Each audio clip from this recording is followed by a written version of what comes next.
Chapter 181, Grindelwald's Offer and Hogwarts Tradition. Grindelwald, with a hint of melancholy, remarked, "So neat, right? The war is on. Everyone wants to live. It's so ironic that I'm left with nothing but money." This wasn't just a superficial statement, but also a play on words. He was confiding in Blake that despite his wealth, his years in prison had cost him dearly. He had lost everything that mattered: family, love, hope, and ideals. All that remained were his cold, hard galleons. Blake, sensing the depth of Grindelwald's loss, offered a proposition. "For the sake of your galleons, I might have a way to reconcile you and Dumbledore." Grindelwald's expression soured. "Reconcile with that old fool? A complete waste of time. You should focus your efforts elsewhere." Blake, undeterred, spread his hands. "I'm interested in your galleons, but in exchange, I need to offer you something of value." This acknowledgement warmed Grindelwald's heart, realizing Blake understood his plight. "If not love, then perhaps something else," he began, only to be cut off by Blake's surprising inquiry about his relationship with Dumbledore, which led to a misunderstanding about love and friendship. Grindelwald, embarrassed and slightly irritated by Blake's prying, hastily agreed to a deal to change the subject. 20,000 galleons! It's a deal! Once the awkward moment passed, Grindelwald shared news of the Nurmengard School of Magic, boasting of its superior faculty and library, claiming it unmatched by Hogwarts. He even suggested Blake consider transferring, criticizing the Ministry of Magic for holding back Hogwarts with their restrictions on knowledge. Blake, however, was skeptical. "Hogwarts has a rich history of thousands of years. Are you truly confident that Nurmengard's library surpasses that of Hogwarts?" Grindelwald, proud and defiant, insisted that Nurmengard offered unrestricted access to all forms of magic, unlike Hogwarts, which kept the most powerful spells under lock and key in the restricted section. Blake pondered the implications. Nurmengard's approach, while ambitious, seemed to neglect the safety of its students, potentially fostering a dangerous environment where disputes could escalate into duels. The comparison struck him. Hogwarts prioritized student safety and learning within a controlled environment, akin to a gun-free country, whereas Nurmengard seemed to offer a more perilous freedom. "Ahem, I still feel better at Hogwarts," Blake concluded, dismissing the idea of transferring. Grindelwald, though disappointed, understood the realism of Blake's choice. He knew deep down that Dumbledore would never approve of such a move to Nurmengard either. The conversation between Blake and Grindelwald highlighted the stark differences in their philosophies and the institutions they represented, underscoring the complexities of choice, safety, and the pursuit of knowledge in the wizarding world. "I've heard you've accomplished something significant recently," the voice inquired, curiosity laced within each word. "Could you share more about it?" Blake understood immediately that the topic of interest was his and Harry's successful thwarting of Voldemort's attempt to seize the Philosopher's Stone. Although such matters were typically shrouded in secrecy, Dumbledore had, for reasons of his own, allowed details of the event to slip into the public domain. Consequently, the entire Hogwarts community was abuzz with tales of Blake and Harry's daring confrontation with the malevolent Professor Quirrell, oblivious to the fact that Quirrell had been under Voldemort's control. Blake felt no inclination to conceal the truth. On the contrary, he was rather pleased that the story had gained such widespread attention, believing that the publicity might somehow prove beneficial. "Let me share the full story," Blake began, not omitting the detail of Quirrell's possession by Voldemort. As Blake recounted the events, Grindelwald listened intently, his tea cooling unnoticed in his grasp. Upon hearing the mention of a Horcrux, Grindelwald, a former Dark Lord with a deep understanding of the dark arts, immediately grasped the significance of Voldemort's actions. "It must be a Horcrux," he murmured, more to himself than to Blake. The conversation took an unexpected turn when Grindelwald inquired, "Did Dumbledore really teach you the dark arts?" "Yes, he taught me everything," Blake confirmed, producing a booklet of notes that Dumbledore had given him. Grindelwald recognized the booklet instantly, a relic from a time when he and Dumbledore had collaborated on such matters. The realization that times had indeed changed washed over him. Grindelwald's confusion deepened. "But I was explicitly warned not to teach you the dark arts," he mused, recalling a letter from Dumbledore that cautioned against exposing Blake to such knowledge at a young age. Yet, here was Blake, thoroughly versed in the very subjects Grindelwald had been advised to avoid. Frustration and anger bubbled within Grindelwald as he contemplated Dumbledore's actions, particularly the decision to involve Blake in undercover operations and the handling of the Philosopher's Stone. "Old fool," he exclaimed, unable to contain his outrage. In a bold move, Grindelwald announced, "Execute Plan B. We'll extend our recruitment to include the UK. Nurmengard will compete with Hogwarts for students." Upon returning to Hogwarts, Blake found himself unexpectedly wealthier, carrying an additional 30,000 galleons, a portion of which was intended as hush money from Grindelwald, with the remainder being a generous allowance. Despite the windfall, Blake couldn't help but ponder the implications of Grindelwald's declaration to compete with Hogwarts for students. Such a rivalry could significantly impact Hogwarts' future enrollment. Back at school, Blake visited the Room of Requirement to check on his lucky potion before heading to the auditorium where his convenience store was located. Nagini, busy as ever, found solace in the store's demands, which helped distract her from past sorrows. Time, after all, was a powerful healer. Blake stepped in to assist Nagini with the store, and together they managed the day's sales. As the day wound down and the store's shelves emptied, Blake prepared to restock, reflecting on the day's events and the challenges that lay ahead. Blake was diligently restocking the shelves of the store when he turned to Nagini, who was placing a bag of melon seeds on the shelf, and asked, "Where are you planning to go for vacation?" Nagini paused, looking at Blake with a hint of suspicion. "I will stay here to look after the shop," she replied. "But during the summer vacation, all the students will return home, so—" Blake trailed off, implying the store would see no customers. Realizing the truth in Blake's words, Nagini's expression fell. Then I too, I'll have to stay at Hogwarts," she murmured, her voice tinged with sadness. She had nowhere else to go and would have to reside in the staff dormitory of the school. "Or, you could come home with me," Blake suggested cheerfully. "Go home with you?" Nagini looked at him, taken aback by the offer. "Yes," Blake exclaimed. "During the holidays, not just the students, but even the professors leave Hogwarts. Even Snape returns to his home in Spinner's End. It would be incredibly dull to stay at the school. Besides, don't you find the company of those ghosts tiresome?" Nagini quickly shook her head. The ghosts constantly reminisced about their past lives, and then there was Peeves, who delighted in causing trouble. "Is this really okay? I, an outsider." Nagini's voice was filled with uncertainty. Blake shook his head firmly. "Outsider? No. From the moment I found you in the Albanian forest, I've considered you family. Coming home with me means you're going to your home. You're not an outsider." "Home? Family?" Nagini looked at Blake, her eyes wide with disbelief. Throughout her life, no one had ever suggested she belonged to a family. Everyone had always viewed her as a monster. But now, the thou got filled her with a warm, unfamiliar feeling. "I also have a family?" she whispered, allowing herself to entertain the possibility for the first time. Blake, I'm actually a monster." I have a family too?" Nagini's voice trembled, disbelief etched into her features. "Well, if you don't mind being family with me," Blake said, his smile warm and inviting.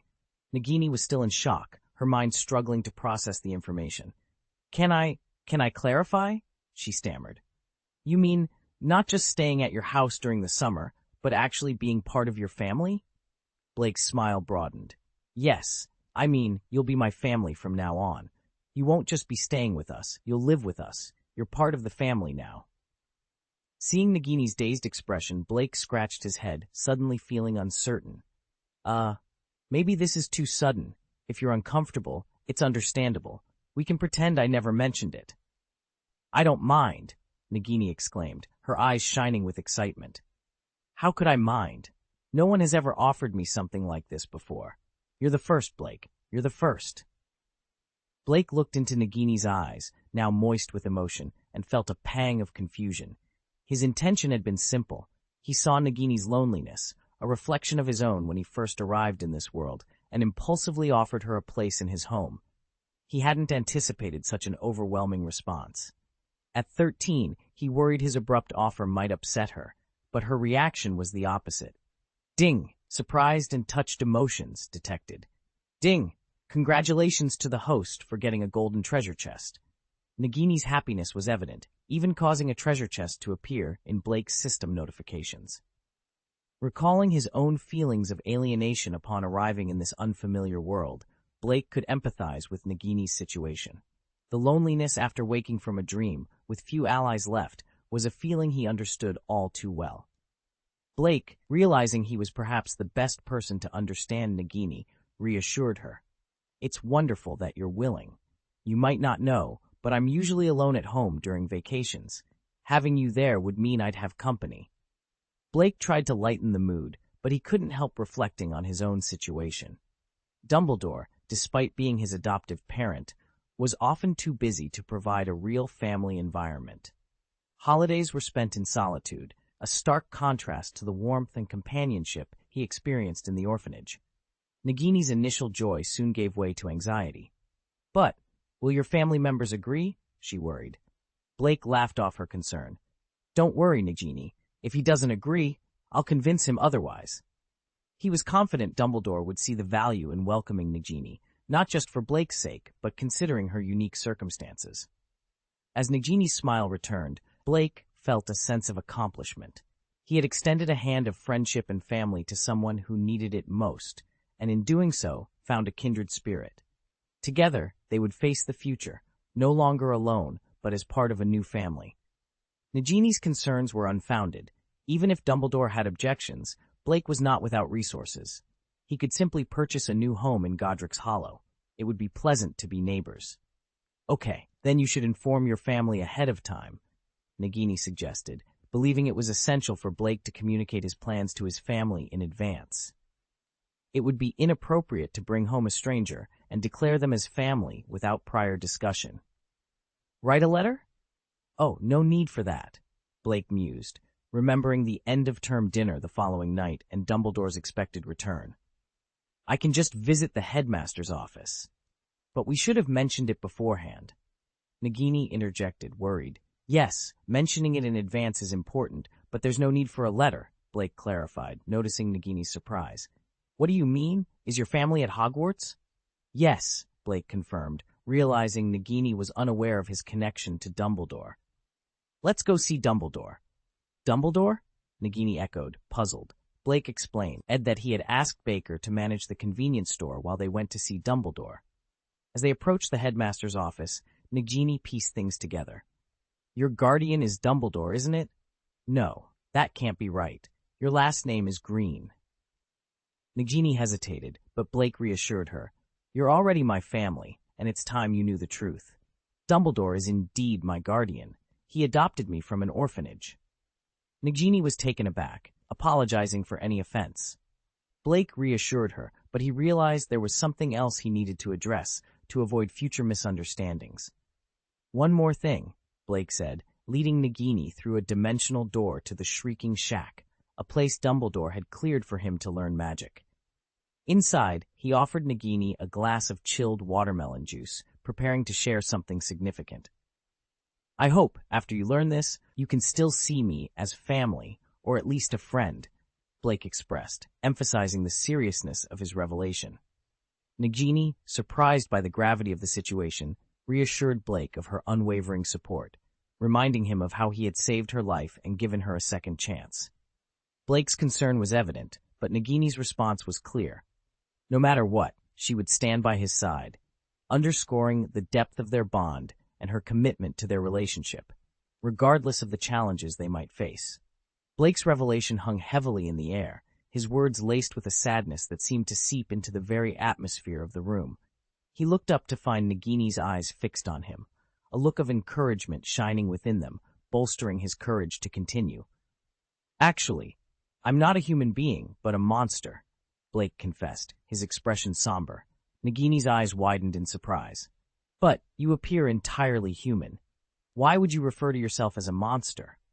Because I'm far from being a normal person, Blake replied, his tone grave. Nagini's hand gently stroked Blake's back in a comforting gesture. I'm still struggling to understand, Blake. In what way do you consider yourself not normal? Are you suggesting you're like I was before? Blake shook his head slowly.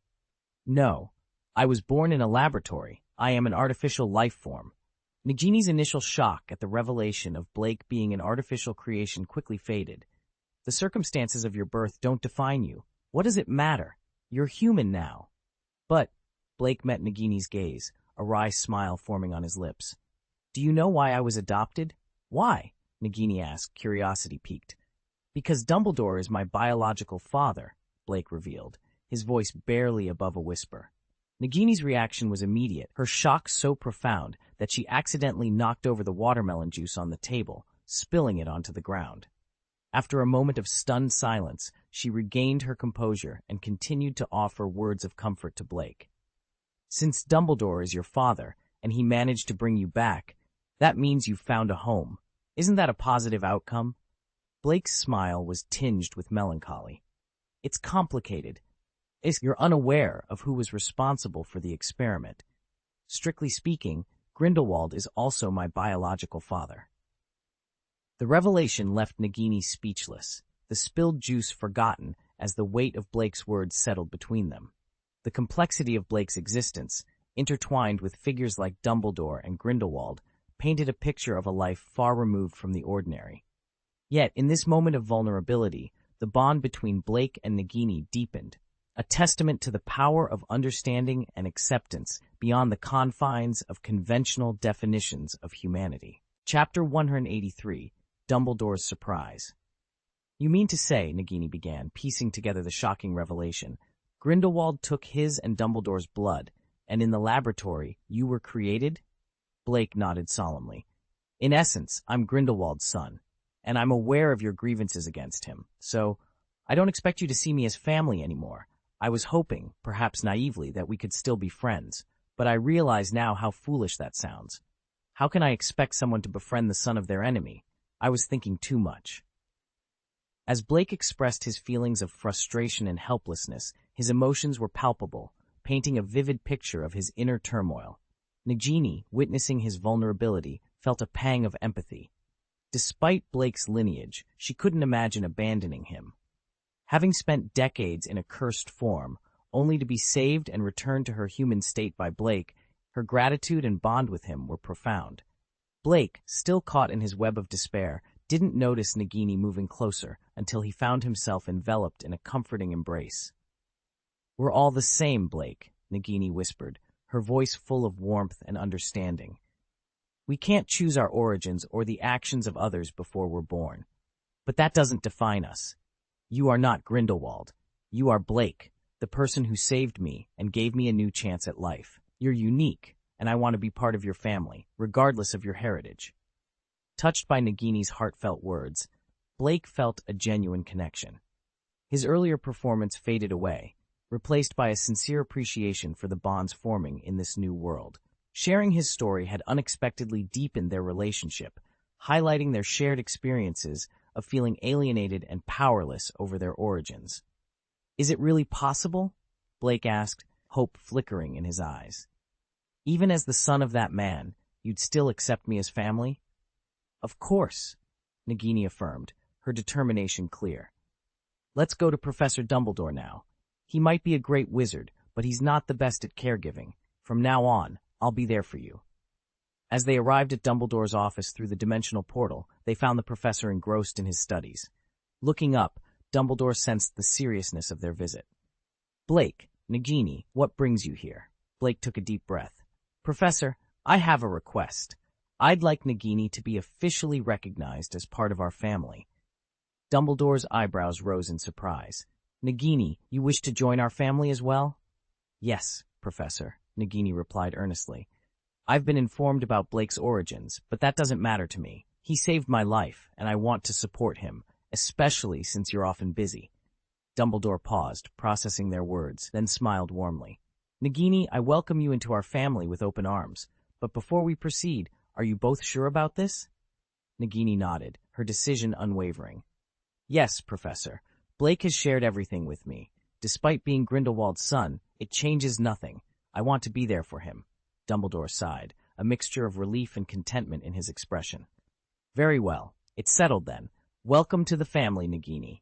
Together, we'll ensure Blake feels supported and loved, no matter what challenges we may face. Given the circumstances, why would I refuse? Blake warmly welcomed. Nagini, you are welcome to join our family. Nagini's face lit up with a joyful smile. Dumbledore turned his gaze towards Blake, his eyes twinkling with amusement. You, my young friend, are truly something. Did you, of your own accord, invite Nagini to become a part of your family? Yes, Professor. After giving it some thought, I believe it's only right for Nagini to be a part of our family, Blake confidently replied. Well, since neither of you has any objections, I see no reason to oppose. However, you are both still quite young, perhaps in a few years. Dumbledore suggested, trailing off thoughtfully. A few years? For what? Blake's here. He skipped a beat, sensing something amiss. In a few years, when you're of age, then you can. Dumbledore began to explain. Wait, Blake interjected, his confusion evident. Professor, could there be some misunderstanding? Misunderstanding? Didn't you wish for Nagini to be part of your family? Or, Dumbledore paused, a realization dawning upon him. Did you not realize your words could be interpreted as a confession of sorts? Dumbledore hinted with a gentle nudge. What? Blake's jaw dropped in shock. And Nagini accepted your proposal, which means she agreed to your... What? Blake was momentarily frozen, the implications finally hitting him. Blake's mind raced. He had only wanted to offer Nagini companionship, recognizing a kindred spirit in her loneliness. It was a gesture of empathy, nothing more. Yet, inviting a girl to be part of his family could easily be misconstrued as a personal confession of affection. This had not been his intention at all. Nagini, too, was taken aback by Dumbledore's interpretation. Her cheeks flushed with embarrassment. Professor, that wasn't my intention. She stammered, struggling to find the words. I'm a boy, Professor. How could I have thought of it in that way? Nagini's embarrassment was palpable. Dumbledore chuckled softly, his eyes twinkling with mirth. Ah, I see. Well, it's quite all right, though it might seem premature to discuss such matters. In a few years, who knows? Perhaps you might want to reconsider your feelings. Blake and Nagini exchanged awkward glances, both mortified by the misunderstanding. Dumbledore's words, though teasing, hinted at the possibility of future considerations, leaving both teenagers to ponder the unexpected turn of events in silence. Chapter 184, Year-End Banquet and Special Contribution Award. The year-end banquet at Hogwarts is arguably the most anticipated event of the year, not just for the lavish feast that awaits, but because it marks the beginning of the holidays. A time when students can finally take a break from their rigorous studies, even if just for a while. This year, the excitement was palpable, heightened by the fact that final grades were yet to be announced, allowing everyone to enjoy the evening without the weight of their academic performance looming over them. As Blake entered the Great Hall, he was greeted by a sea of yellow. Badger-shaped banners adorned the walls, proudly announcing Hufflepuff as this year's House Cup champions, bringing an end to Slytherin's 6-year winning streak. Professor Sprout's beaming smile was a stark contrast to Professor Snape's forced, grim expression. Finding his seat, Blake was soon joined by Marcus, who, in a rare display of emotion, was tearfully expressing his gratitude. Thank you, Blake. Because of you, we finally won the Quidditch Championship and the House Cup. You've made my last year here unforgettable. It was indeed Marcus's final year at Hogwarts, making this banquet not just a celebration of the year's achievements, but also a farewell dinner for him and his fellow 7th years. The realization that Marcus wouldn't be around next year brought a tinge of sadness to the festive atmosphere. Marcus, tonight is about celebration. Let's enjoy it, Blake encouraged, trying to lighten the mood. You're right, Marcus replied, managing a smile despite his evident nostalgia. But it's hard not to feel a bit sad about leaving. The conversation then took an unexpected turn when Marcus, amidst his emotional state, declared Blake the next captain of the Hufflepuff Quidditch team. Blake was taken aback, pointing out his inexperience as he would only be in his 2nd year. Traditionally, team captains were chosen from the older students, making Blake's appointment unconventional.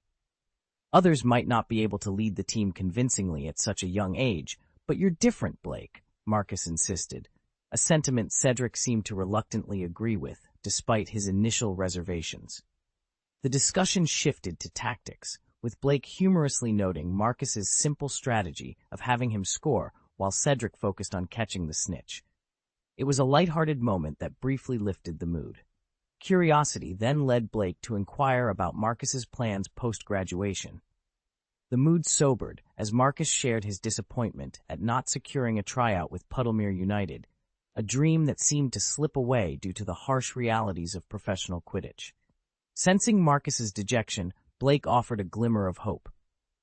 "Maybe there's another path that's right for you," he suggested, showing his friend that one setback didn't mean the end of his aspirations. The banquet continued, filled with laughter, farewells, and the promise of new beginnings. It was a night that celebrated achievements, marked transitions, and, most importantly, underscored the enduring bonds formed within the walls of Hogwarts. After a moment of silence, the person spoke. "I know you're doing this for my own good, but—" Blake understood the underlying message, a reluctance to be sidelined. Yet, such feelings were natural. "All right," Blake conceded softly. "If you find that you're unable to achieve your dream, remember, you can always turn to me." In no time, Dumbledore had made his way to the Great Hall. Blake noticed Dumbledore positioning Nagini in a staff chair at the edge of the long table, right next to Hagrid. As the newly appointed manager of the school canteen and a member of the school staff, her presence there sparked no objections. Catching Blake's gaze, she responded with a sweet smile. Dumbledore then stood up to begin his annual speech. "Another year has passed. Before we indulge in these delicacies, I must ask everyone to bear with the ramblings of an old man," he continued. "Now we shall proceed with the presentation of the House Cup, but first I need to give out a special award." He paused for effect before adding, "I believe you're all aware of a recent incident. Yes, I must first commend a few students." Dumbledore glanced at his notes. "Let's see. The first one, Mr. Ronald Weasley." As Dumbledore went on to award extra points, Blake remained unfazed. He knew that no matter how many points Dumbledore awarded, Gryffindor's score was unlikely to surpass Hufflepuff's. Moreover, as the main hero of the incident, Blake was confident he would also receive recognition. When Ronald's name was called, his face lit up with excitement, resembling a sun-dried carrot. For someone who had always been just another face in the crowd, this night marked a rare moment of glory. He won the best game of chess Hogwarts has seen in years. For this, I award Gryffindor House 50 points. The Gryffindor students erupted in cheers. Even Percy, who was usually so composed, couldn't contain his excitement, proudly proclaiming to the other prefects, "This is my brother, my youngest brother. He successfully navigated Professor McGonagall's giant chessboard." In moments of great joy, people often reveal things about themselves unwittingly. Observing the Gryffindors celebrate, Blake silently took note of these revelations. Grindelwald once told him, "To control people's hearts, you must understand their desires." Although Blake had no aspirations to become a Dark Lord, he knew that remembering these details could prove useful in the future. His exceptional memory would certainly help. Since Blake had ensured Hermione wasn't involved in the incident, it was now Harry's turn to be recognized. "Secondly, Harry Potter," Dumbledore announced. "He has shown incredible bravery and remarkable courage throughout this ordeal. Not many can maintain their composure in the face of such challenges. Therefore, I'm awarding Gryffindor House 60 points."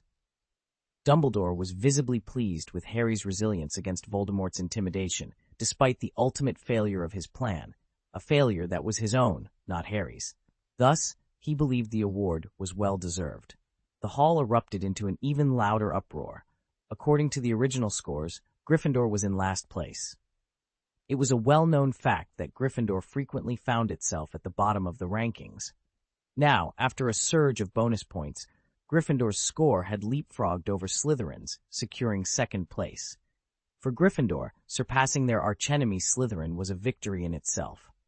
Dumbledore waited for the noise to subside before continuing. In the disappointed faces of Ravenclaw and Slytherin students, he spoke again. "Courage comes in many forms. Facing our enemies requires extraordinary bravery, but standing up for what is right demands its own kind of courage." In front of his friends, Dumbledore announced, "Therefore, I would like to award Mr. Neville Longbottom 10 points." Cheers erupted once more. Blake glanced at Neville, whose cheeks were flushed with surprise.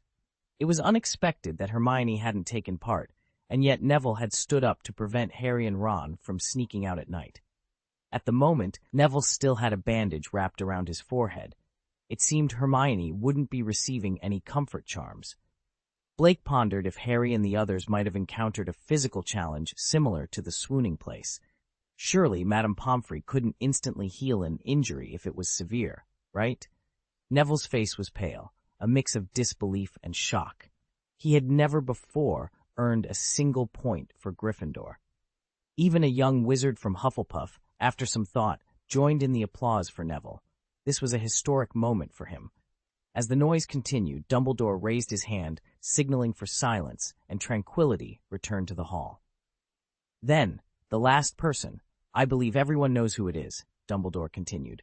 Blake Green, loyal, brave, intelligent, faced Quirrell, who revealed his true nature, and resisted his attempts at seduction with remarkable resilience. Instead of succumbing, he cleverly devised a plan to delay Quirrell and managed to send a letter to me. In a courageous confrontation with Quirrell, Blake emerged victorious. He not only saved Harry's life, but also safeguarded the Philosopher's Stone. Therefore, I declare that Blake Green will receive the school's Special Contribution Award, and Blake will also become the youngest recipient of the Special Contribution Award since the founding of Hogwarts. The hall erupted into cheers once again. Although the students had been buzzing with rumors for days, hearing Dumbledore confirm the story lent it a weight of truth. A first-year wizard had won a duel against a dark wizard, protecting both his classmates and the school's treasures.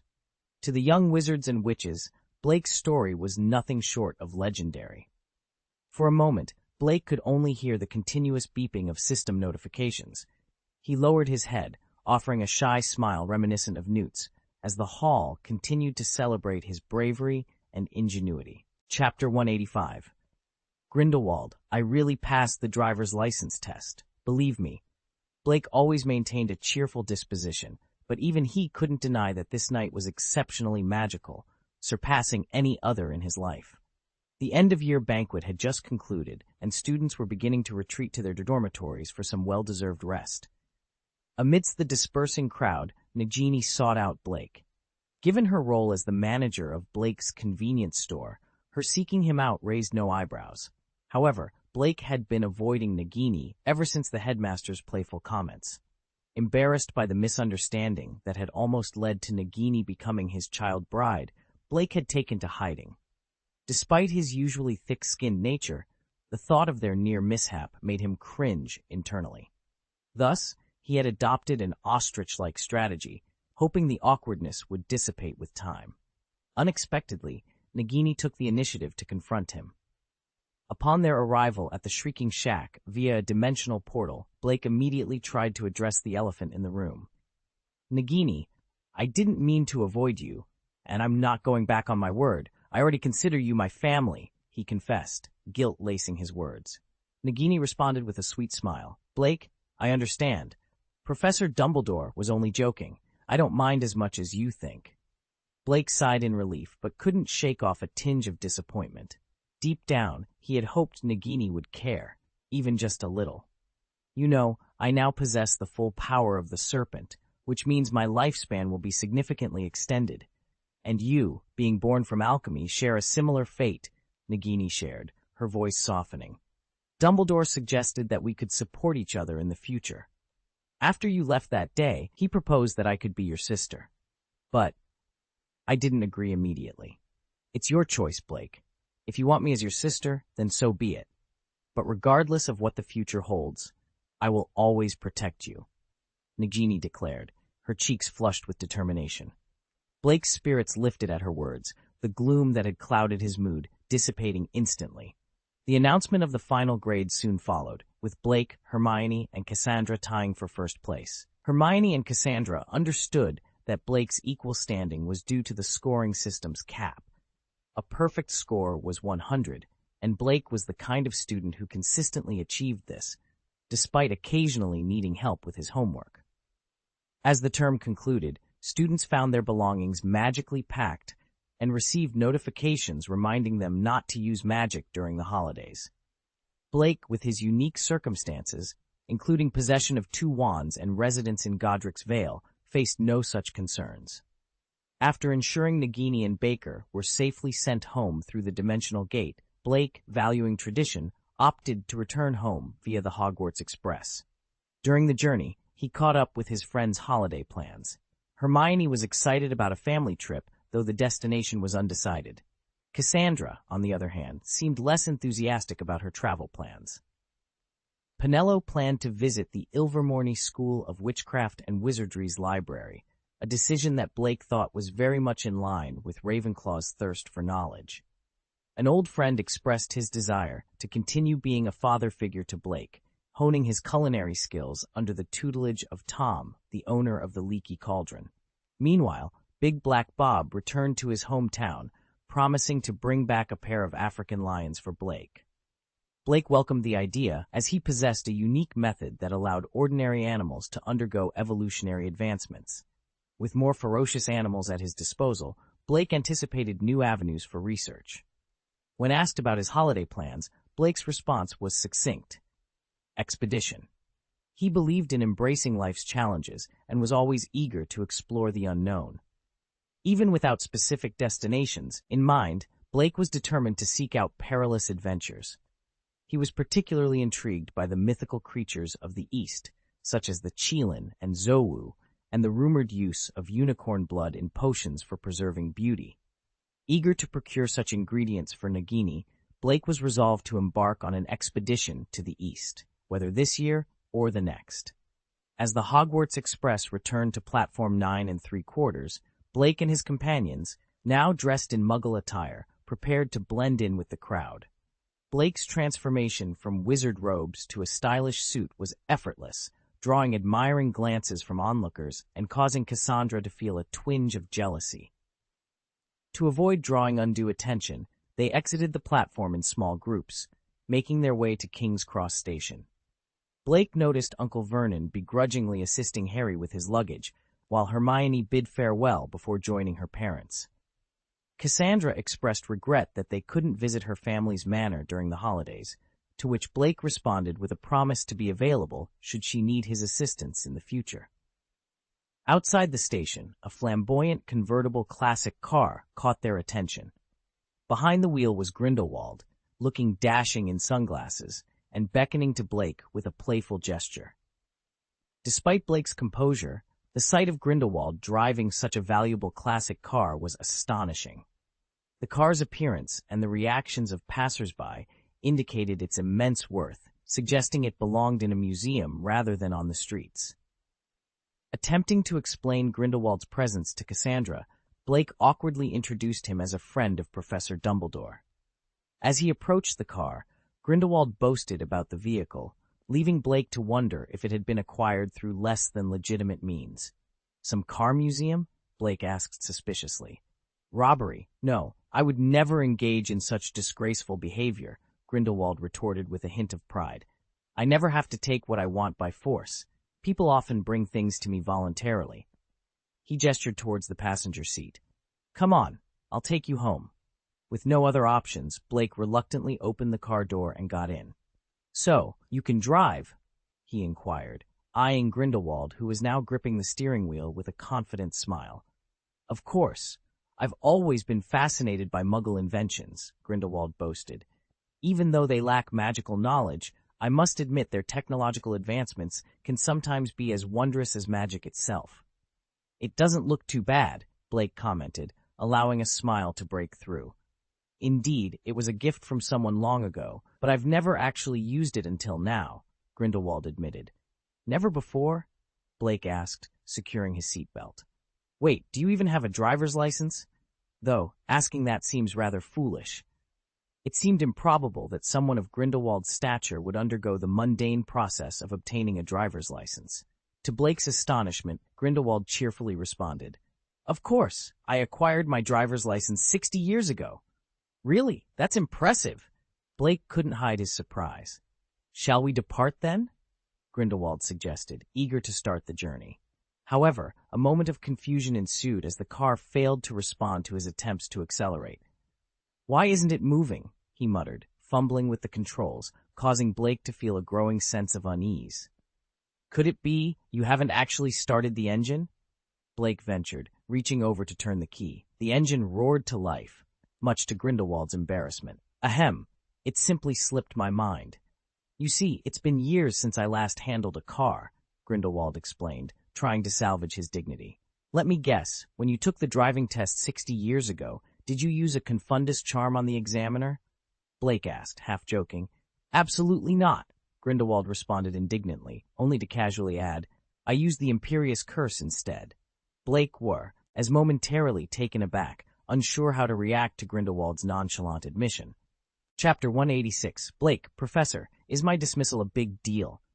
Actually, I have a slight issue, Blake admitted. What's the problem? Grindelwald inquired, his attention half on the car. How did this car get here? Blake asked, puzzled. Ahem, of course, I drove it here, Grindelwald declared, though his confidence seemed forced. But you can't even start it properly, Blake pointed out. I just forgot, that's all, Grindelwald muttered, his mood deflating. He had thought mastering a Muggle car would be simple, so he had his younger brother drive it over, planning to impress Blake.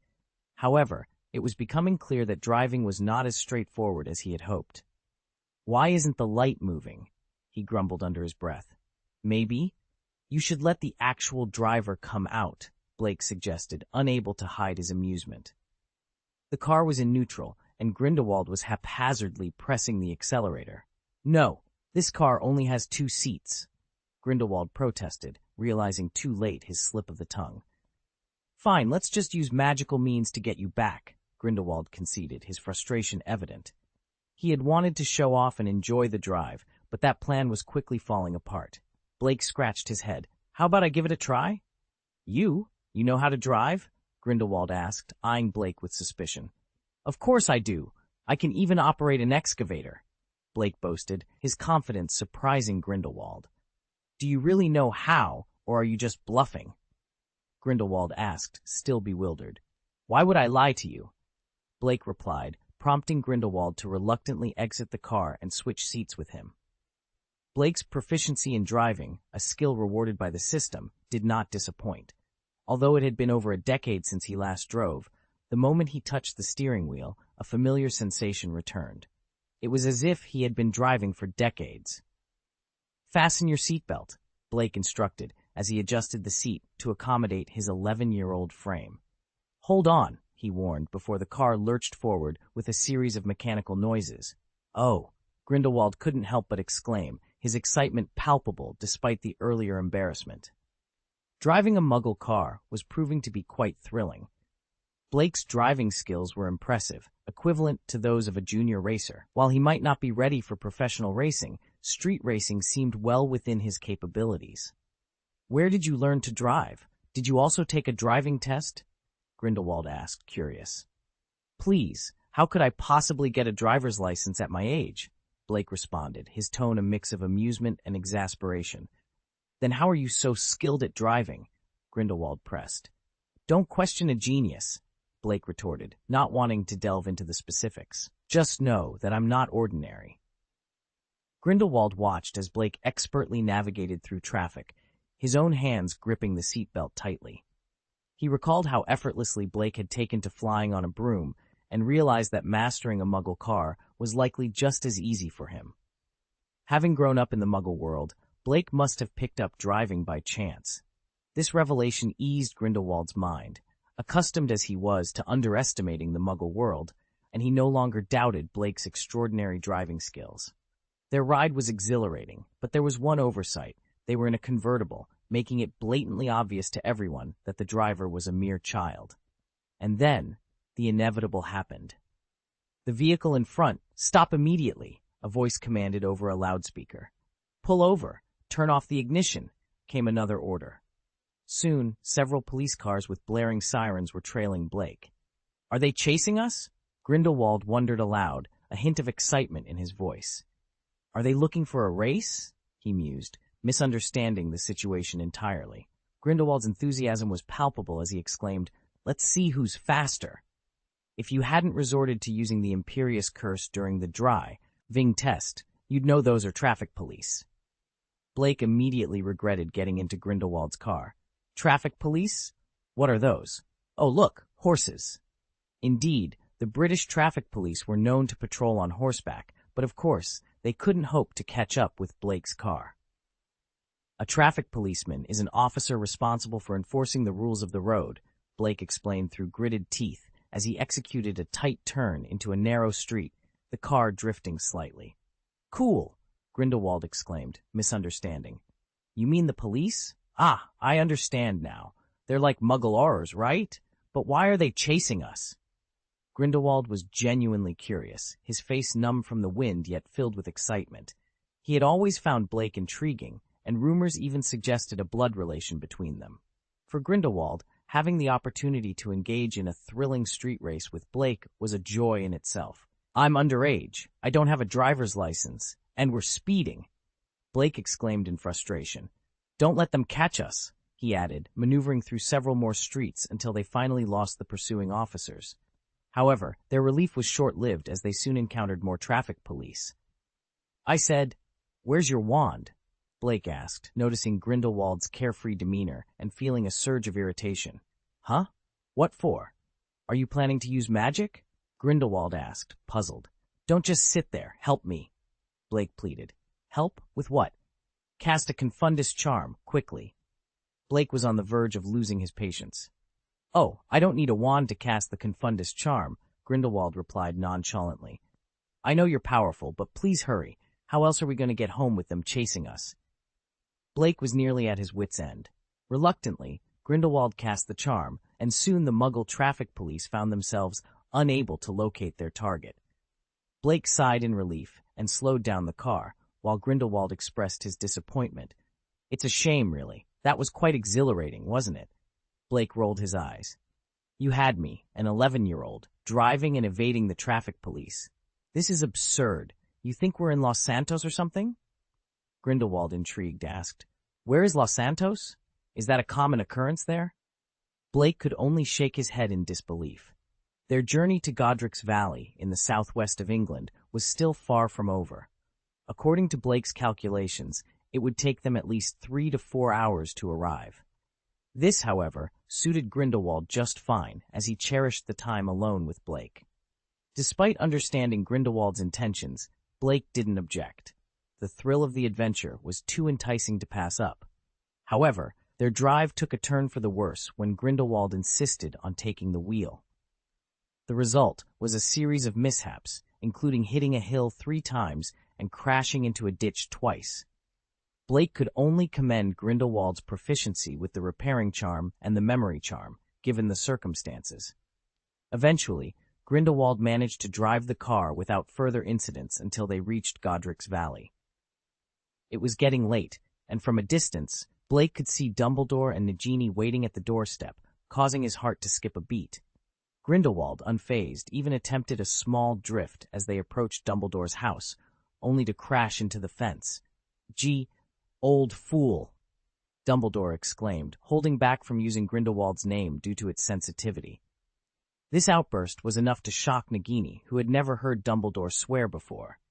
Grindelwald, scratching his white hair, wore an expression of embarrassment, realizing the chaos he had caused. A flicker of amusement crossed his face. Though the outcome wasn't great, I must admit, the car felt like it was gliding, he exclaimed. You felt it too, didn't you? If it hadn't been for that fence, I would have nailed that drift. Blake, however, chose to ignore the old-timer's excitement. Instead, he slowly exited the car, clutching his suitcase, his legs feeling unusually weak. After all, who wouldn't feel a bit shaky after a ride in Grindelwald's car? Blake, what exactly happened here? Dumbledore's concern was evident as he observed Grindelwald's frantic attempts to reverse the car, only to crash into a fence. His expression darkened, and even his beard seemed to tremble with disapproval. Nothing untoward occurred during your journey, I hope? That was Dumbledore's diplomatic way of asking Blake if he had encountered any trouble on the way back, especially after witnessing Grindelwald's questionable driving skills. It was hard to believe everything had gone smoothly. Oh, no, nothing, Blake replied, shaking his head. Despite being pursued by Muggle traffic police through 9 streets and being involved in several car accidents along the way, there were no casualties or property damage. so technically, it wasn't entirely false to claim there had been no trouble. Just then, an owl swooped in, dropping a letter on Blake's head. A sense of foreboding washed over him. Upon reading the letter, Blake's face turned pale. Dear Mr. Green, we have received reports of your use of a confusion spell on Euston Road, London, at 3:20 this afternoon. As you are aware, underage wizards are prohibited from using magic outside of school premises. Repeated offenses may lead to expulsion. Act 5.8 on the Reasonable Restriction of Underage Wizards, 1875, paragraph 3. Additionally, any magical activity that draws the attention of non-magical community members, muggles, is considered a serious offense under Section 13 of the International Confederation of Wizards Statutes of Secrecy. Enjoy your summer holidays. Mafalda Hopkirk, Ministry of Magic, Misuse of Magic Division. The incident had occurred on a Muggle high street, not within the wizarding community, leading Blake to realize the ministry's oversight. It was a situation reminiscent of when Dobby had framed Harry in the original story. Great, I've been wronged, Blake thought, frustration mounting. Before he could fully process the first letter, another owl arrived, delivering a second letter that further darkened Blake's mood. Dear Mr. Green, we have been informed that you cast restoring and forgetting spells in the presence of a Muggle family near a Muggle village at 5:40 this afternoon. This act is a severe violation of the Reasonable Restraint of Underage Wizards Act, resulting in your expulsion from Hogwarts School of Witchcraft and Wizardry. A representative from the Ministry of Magic will soon visit your residence to destroy your wand. Given your prior formal warning for breaching Section 13 of the International Confederation of Wizards Statute of Secrecy, you are required to appear at the Ministry of Magic at 9 o'clock in the morning on August 15th. We trust you will comply. Yours sincerely, Falda Hopkirk, Ministry of Magic, Misuse of Magic Division. With a wry smile, Blake turned to Dumbledore and asked, "Is it a big deal for a professor to be fired?" His tone was light, but the gravity of the situation was not lost on him. Chapter 187, Grindelwald's Assurance. Blake barely felt a touch before the letter he was holding was swiftly taken by Dumbledore. After reading the contents of the two letters, Dumbledore's eyebrows began to tremble, a clear sign of his rising anger. His gaze shifted from Blake and settled intensely on Grindelwald. "Is this your doing?" Dumbledore asked, barely containing his fury. Grindelwald, seemingly unfazed, adjusted his stance multiple times, as if casually parking a car. "What are you implying?" he responded with a leisurely air. Dumbledore, unable to contain his frustration, threw the letters at Grindelwald. "You orchestrated Blake's dismissal to recruit him for your school?" Grindelwald glanced at the letters, his expression turning into a frown before he sneered. "You should know me better. If I wanted Blake at my school, I wouldn't resort to getting him fired. I'd simply demolish Hogwarts." Dumbledore's beard quivered with anger, and Blake noticed the subtle appearance of an extra wand in his hand. "Let's remain calm, Dumbledore. This isn't as grave as it seems. The spells in question were cast by me. I'll testify on his behalf," Grindelwald said, downplaying the situation. After all, he was telling the truth. The spells weren't Blake's doing. Dumbledore scoffed. "And what then? Shall we broadcast your association with Blake for all to hear?" Nagini, who had been observing quietly, was taken aback. In the dim light, she hadn't recognized Grindelwald at first. Now, realizing who stood before her, she instinctively stepped back, pulling Blake with her. Her reaction was driven by her memories of Grindelwald as a formidable villain. Grindelwald's smile faded.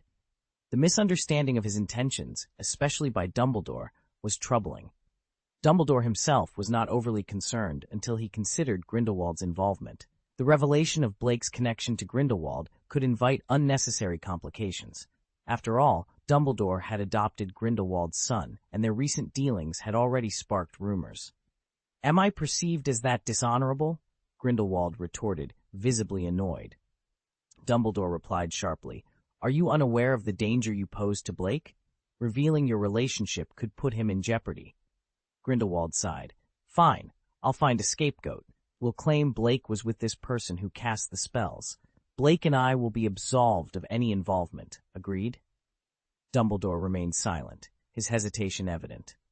Grindelwald pressed on. What era are you living in, Dumbledore? Are you really going to let legality hinder us? Would you rather see Blake expelled and his wand snapped in half? His words struck a chord, and Dumbledore, though reluctantly, gestured for them to enter his office. Don't act so begrudgingly, Grindelwald muttered as he passed by. It's not as if I haven't been here before. Are you looking for another duel? Dumbledore, anger flaring, retorted, You think I fear you? Grindelwald fell silent upon noticing the elder wand in Dumbledore's grasp. In a duel, he knew he stood no chance, especially not against the elder wand, which had bested him before, and was now wielded by Dumbledore. Yet, retreating was not in Grindelwald's nature. He was about to insist on his stance when Blake intervened. If you fight, it won't stay hidden, Blake said, standing up. For me, the outcome is irrelevant. At least I won't be left out in the cold. Blake's words seemed to diffuse the tension, reminding both powerful wizards of the stakes involved beyond their personal grievances. Not go to school? No! Grindelwald and Dumbledore exclaimed in unison. Dumbledore fixed Grindelwald with a stern glare before asserting, Hogwarts will not forsake an exceptional student over such a trivial error. I've just awarded you a special contribution prize. How could I possibly justify expelling you now? Grindelwald, visibly dissatisfied, retorted, I never suggested that. You British wizards are truly a paradox of extravagance and negligence. You can't even accurately identify a minor wizard's spellcasting. Then what's the point of having such a rule in the first place? Are they all fools? Or is it that they could enhance the so-called rubbish tracking system, but choose not to out of sheer laziness? This is a lazy government at work, a blatant disregard for human life. Is this what the British Ministry of Magic has become? A congregation of fools? Grindelwald's outrage was palpable, making him appear as a ministry official with a burning sense of justice. Nagini was taken aback. Was this the same man who nearly set Paris ablaze? Her memory seemed to fracture even more at the thought. So what's your plan? To start another revolution? Dumbledore asked coldly. Revolution? No. With you still around, any revolution of mine would struggle to succeed, Grindelwald mused, stroking his chin thoughtfully. Dumbledore reached for his wand again, prompting Grindelwald to say, Don't bother. I'll be on my way. I'll find someone else to take the fall, as is customary with your ministry's scapegoats. They'll likely just pay a nominal fine. Dumbledore, if you're considering a duel, you might as well draft a written guarantee, Grindelwald continued. You've seen the letter. Soon they'll attempt to destroy Blake's wand. If they so much as scratch it and cause him any distress, I'll level the Ministry of Magic. Blake quickly intervened, pulling Dumbledore back from the brink of fury. Don't worry, they won't be able to destroy my wand that easily, he assured Grindelwald, examining his mithril wand. He had reinforced it with alchemy, turning it into something akin to a cold weapon. He doubted the Ministry's ability to damage it, even with an axe. Blake, if you're ever in trouble, you're welcome at my school, Grindelwald offered. The Austrian Ministry of Magic will surely protect you. We won't stand for this nonsense. With a final glance at Dumbledore, Grindelwald disappeared with a pop. Dumbledore was left seething with indignation. The audacity of Grindelwald, attempting to recruit Blake right in front of him. If only Grindelwald hadn't made such a swift exit. Blake approached Dumbledore, remorse evident in his posture. I'm sorry, Professor. This is all my fault. I shouldn't have gotten into his car. If I hadn't, I would have gone straight home, and none of this would have happened. Dumbledore shook his head, a gesture of forgiveness. It's not your fault, Blake. You didn't use magic, did you? Besides, I understand your curiosity. There's no harm in you accepting a ride. Don't worry, I'm the one who has wronged you. Turning to Nagini, he suggested, You and Blake go have dinner. Leave the rest to me. I won't let them expel you. Dumbledore's resolve to protect his students was unwavering. Shortly after Blake and Nagini had finished their meal, an owl arrived, delivering another letter into Blake's hands. It read, Dear Mr. Green, we wrote to you about an hour ago, after which the Ministry of Magic reversed its decision to immediately destroy your wand. You may retain your wand until your trial on August 15th, when a formal decision will be made. After consulting with the headmaster of Hogwarts School of Witchcraft and Wizardry, the Ministry has agreed to postpone any decision regarding your expulsion until then. Therefore, you are considered suspended, pending further investigation. Best regards. Mafalda Hopkirk's letter, bearing the official seal of the Ministry of Magic, sternly reminded, "The Ministry of Magic forbids the misuse of magic." Dumbledore, examining the letter in Blake's grasp, offered a comforting smile. "It's all right. It wasn't your fault to begin with. No one will be dismissed because of this." Blake, however, couldn't hide his frustration. "But do I still have to attend a trial on August 15th? Dumbledore replied with a hint of resignation. "This is the procedure. It's an unavoidable step, I'm afraid." Blake sighed deeply. "Why did they have to schedule my trial on my birthday, of all days?" At this, Dumbledore paused, a look of realization crossing his face. He had forgotten that the trial date coincided with Blake's birthday. The oversight filled him with instant regret. I had completely overlooked that. How could I have forgotten? He thought, feeling a pang of guilt. Suddenly, another owl swooped into the room, delivering a second letter directly to Blake. Tearing open the envelope, Blake found a message that read, "Dear Blake, do not fret about your trial falling on your birthday. In truth, no one is in a position to judge you. Leave this matter in my hands. I assure you, by the time August arrives, the Department of Misuse of Magic at the Ministry will no longer be a concern. Good night. Your dearest relative, Gellert Grindelwald." Upon reading the contents of the letter, Dumbledore's initial calm demeanor gave way to a tremor of rage.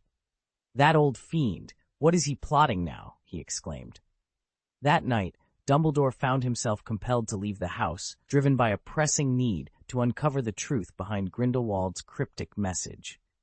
The thought of the Department for the Prohibition of the Misuse of Magic being dismantled was unfathomable. What scheme is that old madman concocting now? Dumbledore wondered, his mind racing with possibilities. Chapter 188, Grindelwald, accused of attacking the Ministry of Magic? I'll sue for slander. I'm a law-abiding citizen. When Blake woke up, the room was bathed in sunlight, thanks to Nagini having drawn all the curtains. "Good morning, Blake. I think it's time for you to get up," she said. Blake glanced at the watch beside him. It was 8 o'clock. "During holidays, we should be allowed to sleep in," he muttered, sitting up. The holiday had given him the excuse to stay up a little late last night, engrossed in studying alchemy, so waking up at this hour was somewhat begrudging. "Blake, staying up all night isn't good for your health at your age," Nagini, now in her human form, chided gently. "That's what the books say." Since transforming back into a human, Nagini had developed a fondness for reading, a habit born out of boredom in a suitcase and facilitated by the abundance of books in the room of requirement. Blake lay back down, then rolled over. "It's not a big deal. I can always take a potion or something." "Blake, then my breakfast is going to get cold," Nagini said, her tone tinged with disappointment. "Huh?" "Oh, okay." Realizing Nagini had prepared breakfast with care, Blake knew he couldn't let her efforts go to waste by staying in bed. "Early to bed and early to rise makes one healthy, wealthy, and wise, after all," he quipped, getting up. Breakfast was simple, a sandwich, fried bacon, and what Nagini believed to be Blake's favorite, fried sausage. To Blake's discerning palate, it was modest at best, but the effort put into it was evident. Not wanting to disappoint Nagini, who looked at him with hopeful eyes, Blake lavished praise on the meal. "The bacon is perfect, crispy on the outside, tender on the inside. And this sausage! How did you manage to make it so juicy yet crispy?" His enthusiastic compliments left Nagini beaming as she cleared the dishes, feeling lighthearted. Despite enjoying the meal, Blake preferred cooking himself.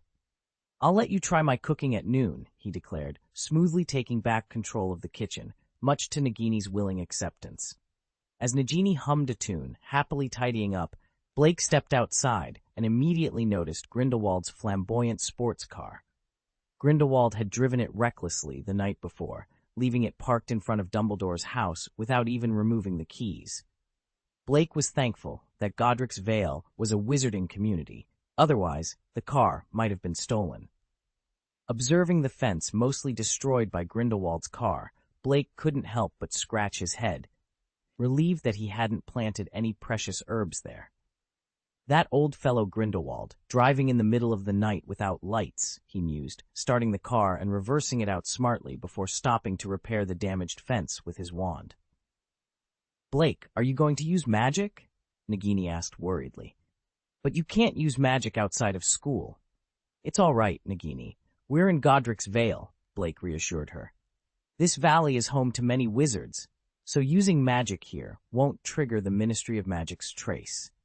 The trace is very imprecise in wizarding communities, as it gets confused by the numerous spells cast by adult wizards. However, in Muggle areas, it's a different story.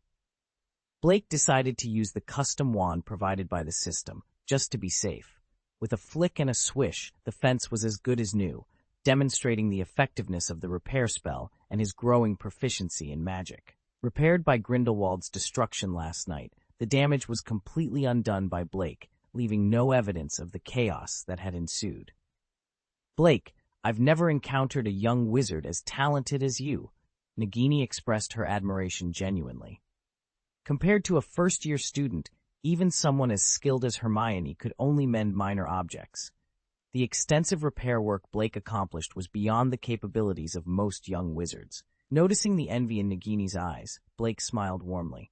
Nagini, have you forgotten? You're a witch too. What I've done, you can achieve as well, he encouraged. And I'll buy you a wand. I know an excellent wand maker. Nagini's face lit up with surprise and longing for magic, a dream she hadn't dared to entertain due to her previous condition. Where can we find this wand maker? She inquired, her curiosity piqued.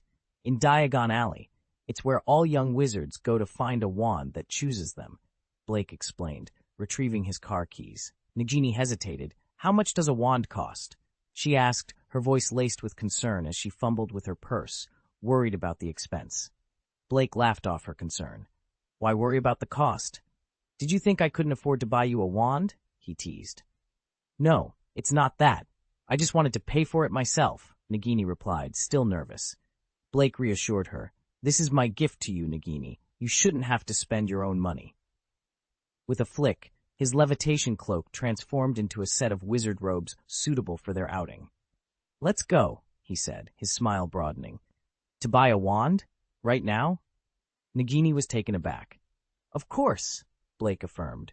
As Nagini turned to change her clothes, Blake stopped her with a gentle tap of his wand, transforming her pajamas into a stylish white witch's dress, complete with a fashionable witch's hat he had previously acquired. Though the items didn't offer significant attribute enhancements, their style was undeniable. Is this really okay? Nagini asked cautiously, aware that this was her first shopping trip with Blake and wanting to make a good impression. Blake conjured a mirror from a stone with his wand. Take a look. If you're not satisfied, I can make adjustments, he offered with a smile. Nagini was astonished by her reflection. Dressed stylishly and with subtle makeup enhancing her features, she had never seen herself look so refined. I feel wonderful. I've never felt better, she admitted, her excitement palpable. This trip isn't just for a wand. We'll also get you some new clothes, Blake announced, sensing her delight. New clothes? Nagini couldn't recall the last time she had shopped for herself, having only worn clothes provided by Mrs. Scamander since her transformation back into a human. New residence, new clothes, new life, Blake declared, opening a dimensional gate with a flourish of his wand. The gate revealed a hidden corner in Diagon Alley. Stepping through the gate, Blake extended his hand to Nagini, who took it and followed him into the bustling streets of Diagon Alley. Unlike her previous experiences, today felt liberating, free from pressure and constraints. For the first time, Nagini truly appreciated the beauty of life. Let's go, she said, nodding to Blake as they merged with the crowd, embarking on a new chapter together. Meanwhile, at the Ministry of Magic, a conversation unfolded. Professor Dumbledore, there appears to be nothing unusual about our activities today, reported a ministry employee, unaware of the magical journey unfolding in Diagon Alley. Dumbledore, with a sense of urgency, found himself at the Ministry of Magic's Misuse of Magic division early in the morning. He had spent the entire night searching for any trace of Grindelwald, who had mysteriously vanished without a trace. Given Grindelwald's ominous warning that the Department of Misuse of Magic would soon cease to exist, Dumbledore was determined to uncover his plans. Grindelwald was known for his actions matching his words, yet his next move was shrouded in mystery. Leaving the department with a heavy heart, Dumbledore was taken aback when he spotted Grindelwald among the visitors at the Ministry's entrance. The sight of him caused a stir, especially since Grindelwald's image had been widely circulated in the Daily Prophet following his release from prison. Remarkably, Grindelwald made no attempt to conceal his identity, even going as far as to sign his name in the visitor's log with a bold flourish. Gellert Grindelwald. "What are you doing here?" Dumbledore exclaimed, rushing towards him with the Elder Wand at the ready. "Are you planning to attack the Ministry of Magic?" The surrounding crowd quickly distanced themselves from Grindelwald at Dumbledore's words, fleeing in panic. Meanwhile, Dumbledore scanned the area for any potential accomplices of Grindelwald. Amidst the chaos, Grindelwald's voice, tinged with frustration, reached Dumbledore. "Dumbledore, don't jump to conclusions. Listen to me," Grindelwald implored. "I, Gellert Grindelwald, am now a law-abiding citizen. If you continue with these accusations, believe it or not, I will sue you for defamation," Grindelwald declared, his tone a mix of indignation and disbelief. The unexpected encounter and Grindelwald's proclamation left Dumbledore in a state of confusion, questioning the intentions behind Grindelwald's surprising visit to the Ministry of Magic. Chapter 189. Ollivander, not you again. I seek peace. Dumbledore's expression darkened. "Do you consider yourself a law-abiding citizen?" Grindelwald couldn't help but chuckle. "That might be the most amusing thing I've heard this century." "If you truly were law-abiding," Dumbledore retorted sharply, "you'd be in Nurmengard right now, not flaunting your freedom with your cunning schemes." Grindelwald's face fell. "I'm saddened you see me in such a light, Dumbledore. I thought, despite everything, we remained friends." "We are not friends, Grindelwald," Dumbledore replied icily. "You made that clear many years ago." Adjusting his collar, Grindelwald sighed. "Fine, if we're not friends. But let me remind you, I visited the Ministry of Magic today through official channels. I assure you, every action I take is in full compliance with the laws and regulations of your British Ministry of Magic. Accusing me of planning an attack on the Ministry is nothing short of slander." Dumbledore frowned. "In your letter last night, you mentioned that the Misuse of Magic office should be abolished. How do you propose to do that without resorting to violence?" Grindelwald sneered. "When did you start seeing me as so base? Remember, I was released from prison through legal and reasonable means. Your current view of me is irrelevant. I intend to use legal methods to dismantle this ineffective department. Eliminating it will ultimately benefit the wizarding world. What grounds do you have to oppose me?" As Grindelwald walked past Dumbledore, he paused, his voice low enough for only Dumbledore to hear. "I said I won't let Blake suffer any injustices. If you won't protect him, I will." Meanwhile, in Diagon Alley, within Madame Malkin's robes for all occasions, Blake sat leisurely in a chair, waiting. Nagini stood in front of a large floor-to-ceiling mirror, with Madame Malkin taking her measurements. "Our shop has long been crafting school uniform robes for Hogwarts students," Madame Malkin explained. "We also offer a range of fashionable attire and accept custom orders. Would you like to alter an existing garment, or would you prefer a custom design?" Blake, with a flourish, placed a bag of money on the counter.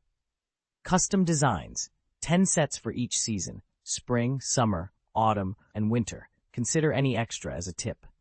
Nagini turned to Blake, her eyes wide with surprise. She had only intended to buy a few pieces, yet Blake was insisting on exclusive custom designs for every season. "Nagini, think about it," Blake urged. "When was the last time you had new clothes made? 60 years? The realization stunned Nagini. It had indeed been decades since she last had new clothes. "Blake, this will cost a fortune," she protested. "But it's worth every galleon," Blake insisted, his voice full of conviction. "As long as it brings back the confident, beautiful Nagini, no price is too high." Nagini was touched. Never had anyone shown her such kindness. Madame Malkin, sensing a lucrative opportunity, chimed in. "A suitable dress can boost one's confidence, and with your beauty, it would be a shame not to showcase it." When Blake and Nagini left the robe shop, Blake's purse was significantly lighter, but he felt no regret. After all, the money was a gift from Grindelwald, and spending it brought him no guilt, especially considering Grindelwald's vast wealth. Their next stop was the wand shop. Upon seeing Blake, Mr. Ollivander visibly tensed.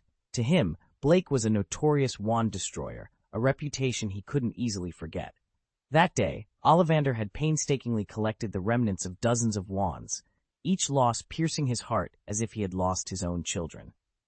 When Blake entered his shop, Ollivander greeted him warmly. "Oh, dear Blake, it's been a while. Your wand has always stood out to me. 15 inches, crafted from mithril, with a phoenix feather core, and exceptionally sturdy, isn't it?" Blake responded with a smile. "Indeed, Mr. Ollivander, it has served me very well."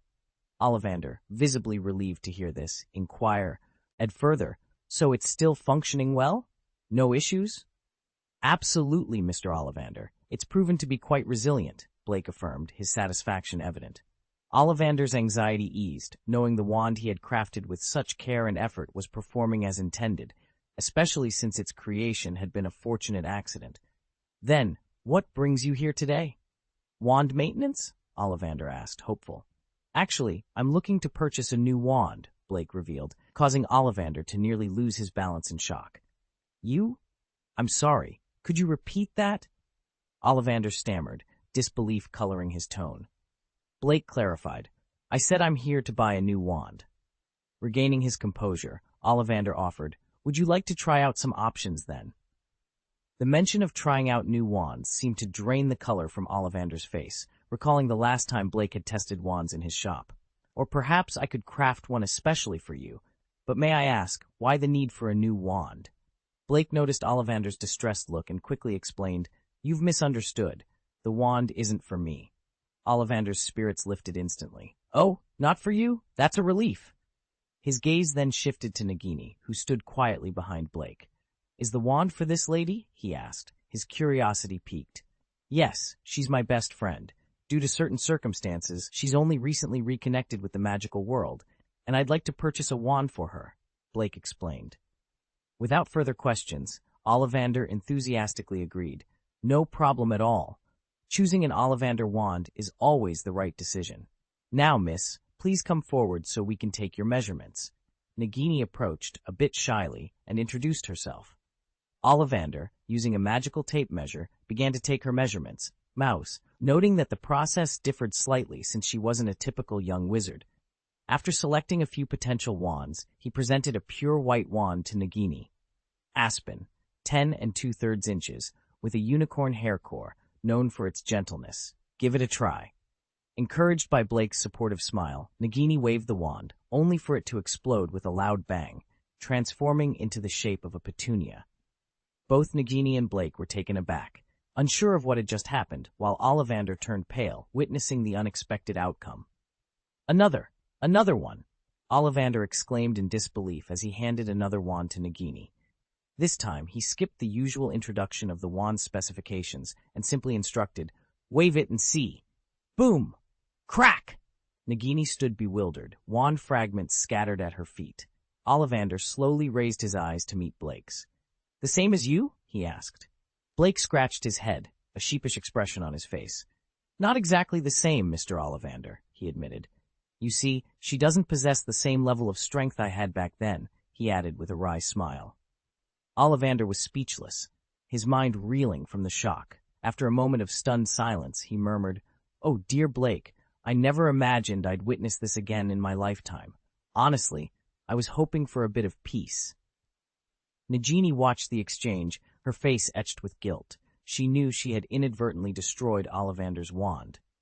"Mr. Ollivander, I didn't mean to. I don't know why, but when I waved it, and then," she stammered. Ollivander raised his hand to stop her, speaking softly. "I know, my dear. I can't blame you. After all, when Blake was here last time, the explosion was even more intense." He trailed off, his confidence in his wand-making skills shaken. "Is there something wrong with my technique?" He wondered, fearing he might develop a phobia of testing wands on customers in the future.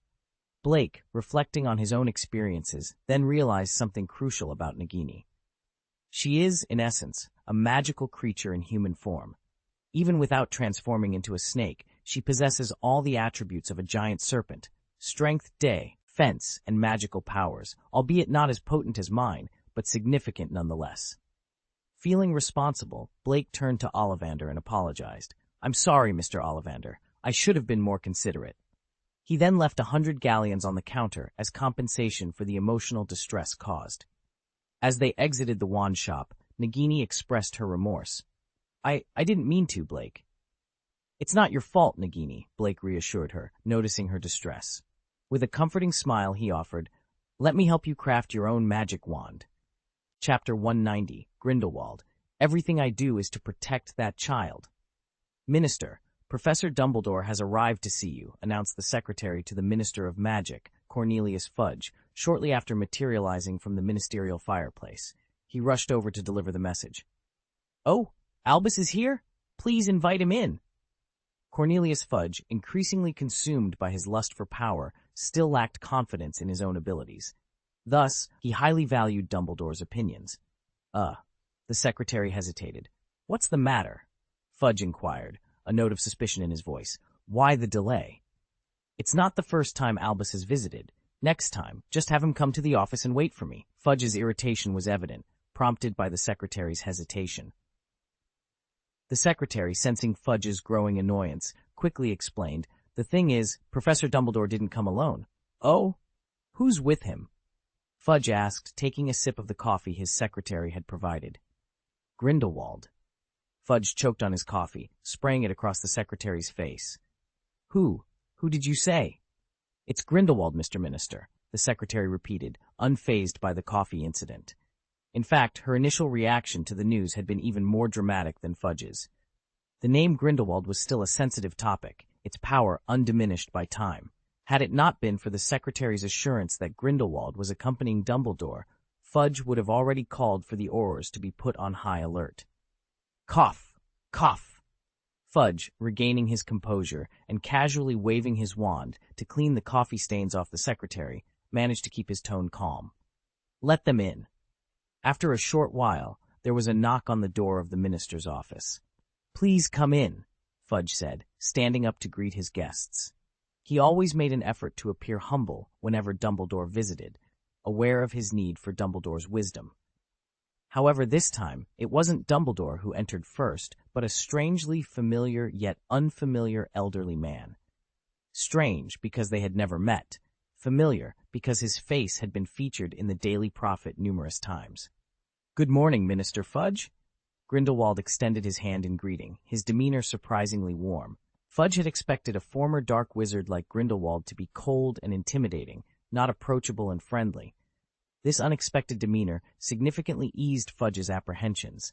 And you are? Fudge responded, taking Grindelwald's hand. Yes, I am Gellert Grindelwald. You may call me Gellert. Mr. Minister, may I call you Cornelius?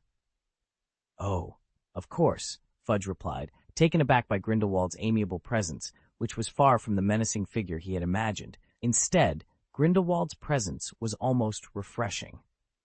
Turning to see Dumbledore, who had just entered, Fudge noticed an unusual seriousness on Dumbledore's face. He surmised it had something to do with Grindelwald, given the rumors of their past closeness.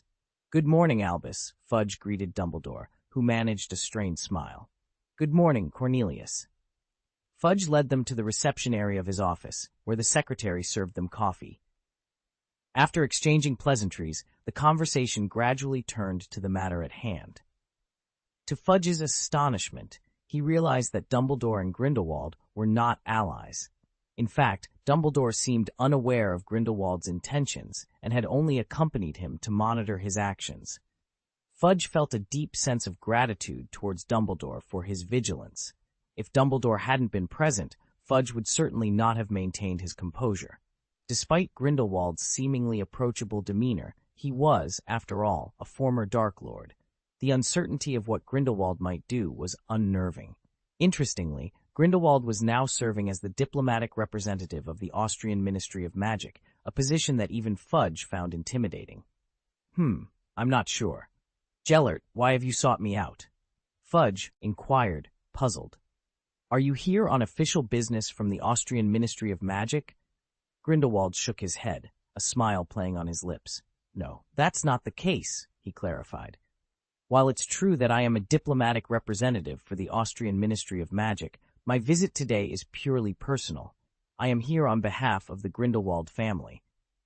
Fudge and even Dumbledore looked at Grindelwald with surprise, trying to decipher his intentions. A visit on behalf of the Grindelwald family.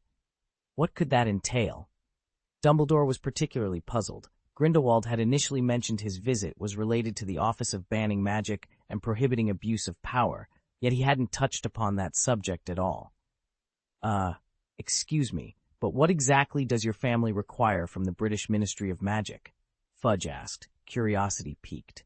Given that Grindelwald's connection to the British Ministry was tenuous at best, Fudge wondered if there might be a link to Dumbledore, or if this request stemmed from Grindelwald's past troubles in Europe, which had largely left the UK unaffected.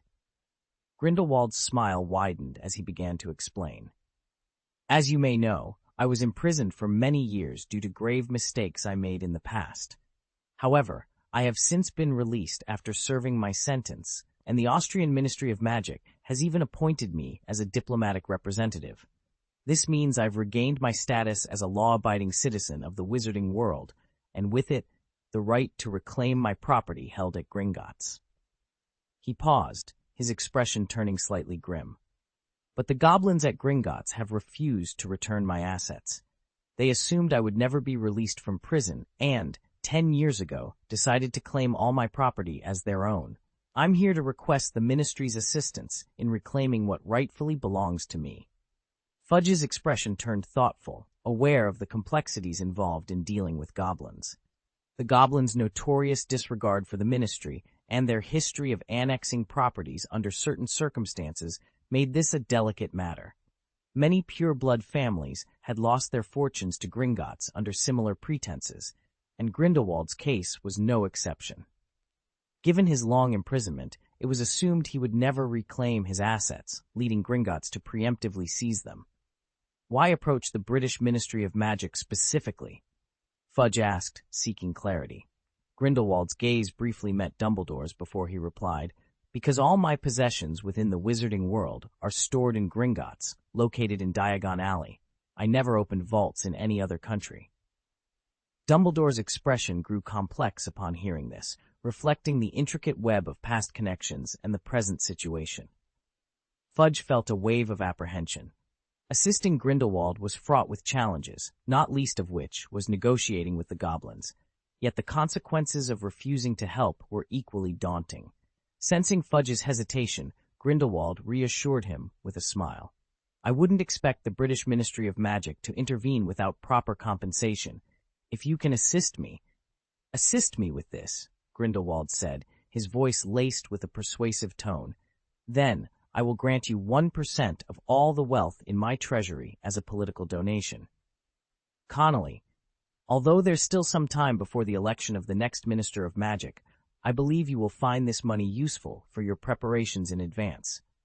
I assure you, this is a donation you cannot refuse. Grindelwald leaned closer, whispering a figure into Fudge's ear, causing Fudge's eyes to widen with astonishment and greed. Please rest assured, Gellert, Fudge exclaimed, his voice filled with newfound vigor. The Ministry of Magic will certainly assist you in reclaiming your family's wealth. These greedy goblins will soon learn who truly rules the wizarding world. Grindelwald raised his cup, taking a sip of coffee with a satisfied smirk. Then I eagerly await your knee, O.S. Connolly. However, Grindelwald's satisfaction was short-lived as he caught sight of Dumbledore's furious gaze. Dumbledore had finally pieced together Grindelwald's scheme.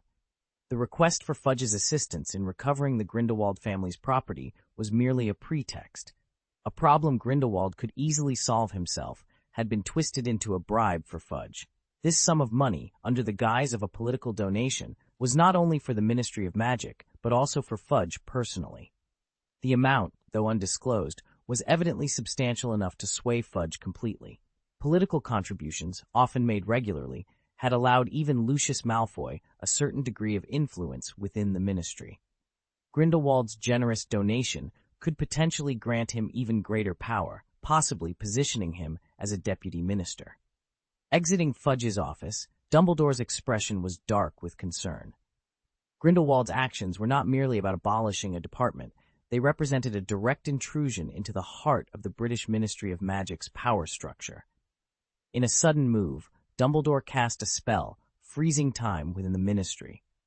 Grindelwald, caught in the act, turned to face Dumbledore, his expression one of mock innocence. "What? Have you dragged me into a magical illusion to attack me?" Grindelwald asked, feigning confusion. Dumbledore's response was cold and direct. "From the beginning, when you arranged for Blake to receive the expulsion notice, you had planned everything, hadn't you?" Grindelwald's demeanor changed, his voice icy. "You're overthinking it. Why would I do such a thing?" "To give yourself a plausible reason to persuade me not to interfere," Dumbledore countered, his gaze piercing. "You're not just aiming to abolish a department for Blake's sake. Your ambitions reach far beyond, don't they? You've never abandoned your original goals. Have you employed similar tactics in other countries to gain influence within their ministries of magic?" Grindelwald fell silent, then spoke, his tone a mix of defiance and justification. "Most of what you say is correct. I used similar means to escape imprisonment, but you're mistaken about one thing. I never intended to exploit Blake. My involvement in the British Ministry of Magic was a secondary objective." Dumbledore's accusation and Grindelwald's defense revealed the complexity of their confrontation. Grindelwald's ambitions were vast, and his manipulation of political structures was part of a larger plan. Yet, amidst these machinations, the welfare of an individual, Blake, became a point of contention, highlighting the personal stakes involved in their magical and political chess game. Grindelwald presented a solution, one that he believed would resolve their issues once and for all. "Believe it or not, everything I've done was to protect Blake," he confessed, his voice carrying a weight of sincerity that was hard to ignore. Dumbledore, however, remained skeptical, his tone icy as he questioned, "Would you really go to such lengths for a child?" Grindelwald's response was reflective. "Honestly, if you had asked me this before, I would have said no. I wouldn't have done so much for any child." He paused, then added, "Even though the child carries the blood of the Grindelwald family. But, Dumbledore, I am old now. The affairs of the world, who rules it, hold no interest for me anymore." Grindelwald's voice softened, a hint of melancholy seeping through. "And you know, ever since the day you defeated me, my heart has been dead. If it weren't for the appearance of this child, I would have never left my self-imposed exile." He looked up, his eyes meeting Dumbledore's, conveying a depth of emotion that was rarely seen. "From the moment I laid eyes on him, I can't explain it, but I felt as if I was given a new lease on life." Dumbledore observed Grindelwald, his grip on his wand tightening. The air between them was charged with a complex mix of emotions, history, and the weight of decisions yet to be made. Chapter 191. The Emergence of the Lucky Potion, a long-awaited unveiling. Magic brushed against Grindelwald's cheeks like flowing water, and as the magical visions dissipated, the hustle and bustle of the surroundings resumed. When Grindelwald looked up, all he saw was Dumbledore's retreating back. "Does this mean he trusts me again?" he mused with a hint of amusement. "Well then, thank you very much." With a swift turn, Grindelwald vanished into the crowd. Blake, though not as proficient in wand lore as Ollivander, had no reason to worry. His expertise in alchemy and ancient runes, both closely related to wand science, compensated for his lack of skill in wand crafting. Thus, while the wands Blake created might not match the craftsmanship of Ollivander's team, they were imbued with powerful ancient runes and crafted from precious alchemical materials, resulting in a wand that, though unconventional, represented a significant leap in quality and power. It was a wand that exuded an aura of extravagance and could even support Blake's 390 grams of full-power casting. Most of the alchemical materials had been obtained from treasure chests, for such rare components were not something one could simply purchase. When Nagini received the black wand from Blake, she immediately sensed its power. Holding it gently, she felt a warmth emanating from the wand, and instinctively knew that a mere flick of her wrist could obliterate anything in her path. 12 1/3 inches, crafted from alloy number 55, with a core of mithril number 361 engraved with augmented ancient runes. It's exceptionally durable. Blake mused, biting his finger as he observed Nagini wielding the wand. He was certain that if Ollivander were to see it, he would be deemed a heretic for using such unconventional materials. Frustrated by the limitations of traditional wand lore, Blake had been forced to innovate. The result was not so much a traditional wand as it was a magical conduit crafted through alchemy, relying more on the quality of materials than on craftsmanship. And yet, when Nagini effortlessly shattered a large rock with a casual wave of her wand, Blake's doubts vanished. Forget it. Let it be considered heresy. It's powerful, and that's what matters, he thought, embracing the unconventional nature of their creations. Nagini cherished the wand, not only for its power, but also because it was a personal creation of Blake's. Inspired by this project, Blake made numerous modifications to his own mithril wand, enhancing its power and even managing to conceal its traces. Upon Dumbledore's return that evening, an indescribable weariness was evident on his face. Before Blake could inquire about his day, Dumbledore announced he needed to step out for a while, leaving Nagini to look after Blake. He departed with a sense of relief, though he did not disclose his destination. In the days that followed, Blake and Nagini, armed with gifts from the pocket convenience store, returned to the Marian orphanage, the place where Blake had grown up and first experienced love. Lady Marianne and the children were overjoyed by Blake's return, insisting he stay for several days before bidding him farewell. "You know what? I was incredibly fortunate to have met Mrs. Marianne," Blake said with a touch of emotion after returning to Godric's Hollow. "Otherwise, I might have ended up like another Tom." Nagini nodded in agreement. "She truly loves you, Blake. You've been gone for so long, yet she preserved your room just as you left it." Blake smiled, a warm glow in his eyes. "She always knew I'd come back to visit her." 3 days after his visit to the orphanage, Blake utilized a dimensional door to return to the room of requirement. There, he had been brewing a lucky potion for several months, which was now finally ready. Although his initial attempts were somewhat clumsy, Blake's skill in potion-making had grown exponentially. He corrected many of his earlier mistakes, resulting in 8 out of 10 batches of the potion being successful. The 2 unsuccessful batches, while not up to his high standards due to irreparable early errors, were not complete failures. Instead of becoming waste, they turned into a lower-quality version of the potion, which Blake humorously referred to as ordinary Felicia. Despite the loss in terms of materials, Blake considered it a victory that they weren't completely ruined. "These 2 lesser potions might not be useful to me," Blake mused, "but they could serve as excellent gifts or even be sold. There's nothing better than Felicia to win someone's favor." Upon his return from the room of requirement, Blake had achieved what he termed luck potion independence. He approached Nagini, holding out a necklace with a small, crystal-clear bottle attached. "Nagini, this is for you." "Huh? I can't accept any more gifts from you," Nagini protested, trying to push the necklace back, mistaking it for a mere piece of jewelry. "No, listen to me, Nagini. This isn't just any ordinary necklace," Blake insisted. "This bottle opens here." He demonstrated, then continued. "Inside is an enhanced version of the lucky potion I've been refining for a long time. It's a genuine lucky potion. If you ever find yourself in trouble and unsure of what to do, drink this, and it will definitely help you find a way. Don't worry, I have plenty more. Of course, I hope you'll never need to use it because I want you to always be safe." Moved by Blake's earnestness, Nagini finally accepted the gift, tears welling up in her eyes. No one had ever shown her such kindness before. After Nagini left, Blake returned to his room and prepared several identical necklaces, each accompanied by an envelope. "Young girl, thank you for your hard work. This one is for Hermione, this for Cassandra, and this for..." He handed them off to a spectral messenger, who vanished with the letters. Blake then retreated into a mirror space, a private sanctuary where he could not be disturbed. It was there he finally turned his attention to his system space, which had reached a new level of 5.4. He had been eagerly awaiting the completion of the lucky potion, and now, with the potion in hand, he felt it was time to open the treasure chests he had accumulated. However, Blake decided against combining the chests into higher-level ones. He believed that even the materials from the lower-level chests were valuable, and hoped to unlock more advanced skill mastery from the golden chests. This, he reasoned, would save him considerable time in his studies. With a sense of anticipation, Blake consumed a drop of the lucky potion. As the familiar sensation washed over him, he sat cross-legged, ready to delve into the treasures that awaited him.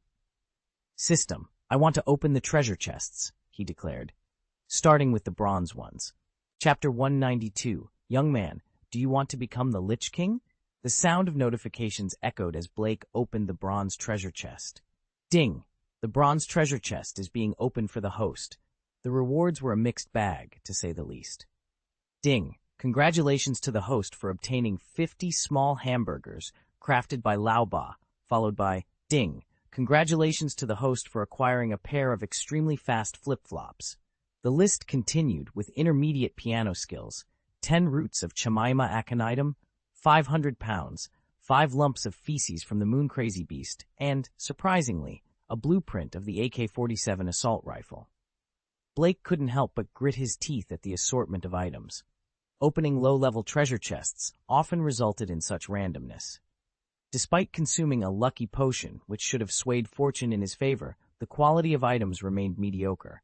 The inherent limitation of the chest's level capped the potential rewards. However, Blake remained optimistic.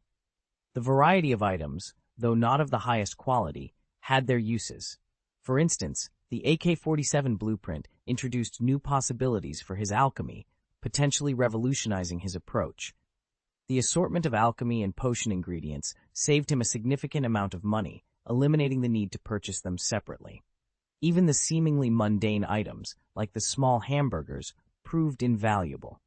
Blake used them to deceive Professor Quirrell, who was under Voldemort's possession, with remarkable success. After organizing his new acquisitions in the system warehouse, Blake turned his attention to the silver treasure chest. The rewards from the silver chest were a significant improvement over the bronze, no longer limited to mundane items from the Muggle world. The quality of materials and equipment was substantially higher, and even after disassembling the equipment, the materials obtained were of great value. This influx of high-quality materials replenished his alchemy supplies and left him with a surplus, bolstering his confidence for future experiments. Yet, neither the bronze nor the silver treasure chests were the evening's main attraction. The golden treasure chest promised the real excitement. Come on, I hope the golden treasure chest grants me some skills that are not fully leveled, or even top-level talents would be fine. I can level them up slowly, Blake mused with anticipation. As the golden chest opened, the rewards were indeed spectacular. Ding! Congratulations to the host for obtaining a mutated giant spider egg. The notifications continued, announcing the acquisition of a mutated devil's net seed, mastery of the ultimate magic wand, unicorn horn powder, a top-quality battle puppet, ultimate mastery of legilimency, the best disarm spell, top-grade charm talent, and a voodoo doll. Despite the impressive haul, Blake felt a twinge of disappointment. He realized he had overlooked a crucial detail. While the golden chest could indeed reveal top-tier skills and proficiencies, it didn't guarantee mastery in the areas he most desired. For instance, he now had ultimate proficiency in weather spells and the disarming spell, which, while useful, were not his primary focus. This realization dampened his hopes of obtaining ultimate alchemy proficiency. No, I'm not Harry Potter. Why did I receive the ultimate mastery of the disarming curse? Blake lamented, running his fingers through his hair in frustration. The randomness of the treasure chests was both a blessing and a curse, offering untold possibilities but also unpredictable outcomes. In a frenzy of excitement mixed with a tinge of disappointment, Blake reflected on his day's achievements. Although he hadn't unlocked the pinnacle of alchemy mastery he yearned for, the day's rewards, bolstered by the lucky potion, were significantly beneficial. He consoled himself with the thought that golden treasure chests, while not uncommon, could still pave the way to material wealth through synthesis. Feeling somewhat uplifted, Blake took inventory of his loot. Among the items, mutated acromantula eggs caught his eye. He assessed their potential to be far superior to the one he had previously released into the Forbidden Forest, which hadn't undergone mutation. Blake planned to hatch this new egg and evaluate its traits. If it proved advantageous, he could use it to dominate the acromantula tribe, relegating the original spider to a subordinate role. After storing the spider eggs in the system repository, Blake's attention shifted to the previously acquired mutated devil's snare seeds and then to the skill proficiency rewards. He ruefully thought about the ultimate wand mastery, regretting the premature use of materials for wand crafting. The legilimency skill was a highlight among the rewards. Blake was pleased to discover he could now activate mind reading without direct eye contact, akin to Queenie Scamander's innate ability. However, unlike Queenie, who was born with her skill and struggled with control, Blake's legilimency was acquired and fully under his control. Blake also noted an improvement in his charm talent, transitioning from a novice to possessing the potential for rapid advancement in spellcasting. The proficiency in the ultimate disarming spell seemed less thrilling by comparison. Despite its enhanced power, it paled in comparison to his other abilities, though it wasn't entirely without use, especially in non-lethal confrontations. Upon further exploration of his rewards, Blake summoned two peculiar items. The first was a grotesque voodoo doll, its sinister appearance suggesting malevolence. The second item was a battle puppet, Shisong's lion, radiating a majestic aura with its sharp teeth and claws, ready for combat. Blake examined the voodoo doll, intrigued by the system's instructions. It was a one-time use item, capable of inflicting amplified harm on a target, with a specific recommendation for male victims. Despite its potential, Blake lamented its single-use limitation, recognizing its value if only he could replicate it. Carefully storing the voodoo doll, Blake considered the strategic advantage of having such items at his disposal. He then turned his attention to the battle puppet, eager to uncover its capabilities and integrate it into his arsenal. Blake's expertise in alchemy, combined with his exceptional craftsmanship, allowed him to appreciate the intricate design of the battle puppet before him. Despite its complexity, he realized that replicating it was within the realm of possibility. The influence of the lucky potion he had consumed earlier sparked a surge of innovative ideas regarding the creation of battle golems. Upon inspecting the puppet's energy core, known as the Nenghuang core, Blake discovered it was powered by a unique, energy-like ancient rune. This rune was far superior to any he had encountered in his studies, offering a significantly longer battery life than other ancient rune-powered cores. However, he recognized that the core's reliance on ancient runes limited the puppet's operational duration and size. The energy core's capacity constrained the battle golem's dimensions and weight. But Blake had an ace up his sleeve, a more suitable power source for the battle puppet. He considered using the Gublai Fairy Fire, also known as the Eternal Flame. Heat being a fundamental source of energy, and the fairy fire, abundant in heat, seemed like the perfect alternative. The lucky potion's effects continued to fuel Blake's creativity, leading him to jot down his thoughts and plans on a piece of parchment with fervor. After 2 hours of intense brainstorming, Blake finally took a break, satisfied with the progress he had made. He had disassembled the battle puppet for study, but decided to postpone further work upon remembering the treasures awaiting him in the system space, 2 diamond treasure chests and 1 supreme treasure chest. It's not too late to study this later, Blake mused, reassembling the puppet. His attention then shifted to the unicorn horn powder, realizing he could now concoct multiple calming face tie-ins. Delighted, he stored both the puppet and the powder before turning his eager gaze to the treasure chests. System, open a diamond treasure chest for me, Blake commanded. Ding. Opening the diamond treasure chest for the host, the system responded. Ding. Congratulations to the host for obtaining a random template. Ding. Would the host like to use the random template? Use the random template, Blake replied. Ding. Drawing a random template for the host. Ding. Congratulations to the host for obtaining the necromancer template. Ding. Necromancer template loaded successfully. Ding. The host's necromancer has reached the top level. Ding. Would the host like to sacrifice his body, change his profession to become a lich, and thus gain eternal life? The idea of sacrificing his flesh to become a lich repulsed Blake. Without a physical body, he would miss out on life's simple pleasures, delicious food, playing poker, and the chance to marry. No job change, Blake quickly decided. Ding! The system has put the job change on hold for the host. You can change professions at any time if necessary. Blake felt a mix of relief and excitement. The prospect of exploring new powers was thrilling, but he was not ready to give up his human experiences. With his curiosity piqued by the treasures and the potential of his new necromancer template, Blake looked forward to what adventures lay ahead. Chapter 193, Biotechnology. Did I create myself? Blake breathed a sigh of relief, grateful for the optionality of his situation. The thought of relinquishing his physical body to become a Lich King was unbearable. While the idea of becoming a Demon King was something Blake could come to terms with, the notion of transforming into a Lich King was a fate he preferred to avoid. As Blake regained his composure, he discovered an influx of new knowledge within his mind. He could feel his spirit becoming more sensitive, indicating a significant enhancement in his soul's power. Previously, a simple stunning spell would have incapacitated him instantly due to his low defense against such attacks. Now, however, the spell had no effect on him. His spirit had grown so robust that it could no longer be easily disturbed. With curiosity, Blake closed his eyes and delved into the newfound knowledge. A mixture of intrigue and unease crossed his face as he learned about necromancy. This dark art allowed for the summoning and enslavement of the undead, transforming them into minions. At the pinnacle of necromancy, one could even sacrifice their body to become an immortal lich.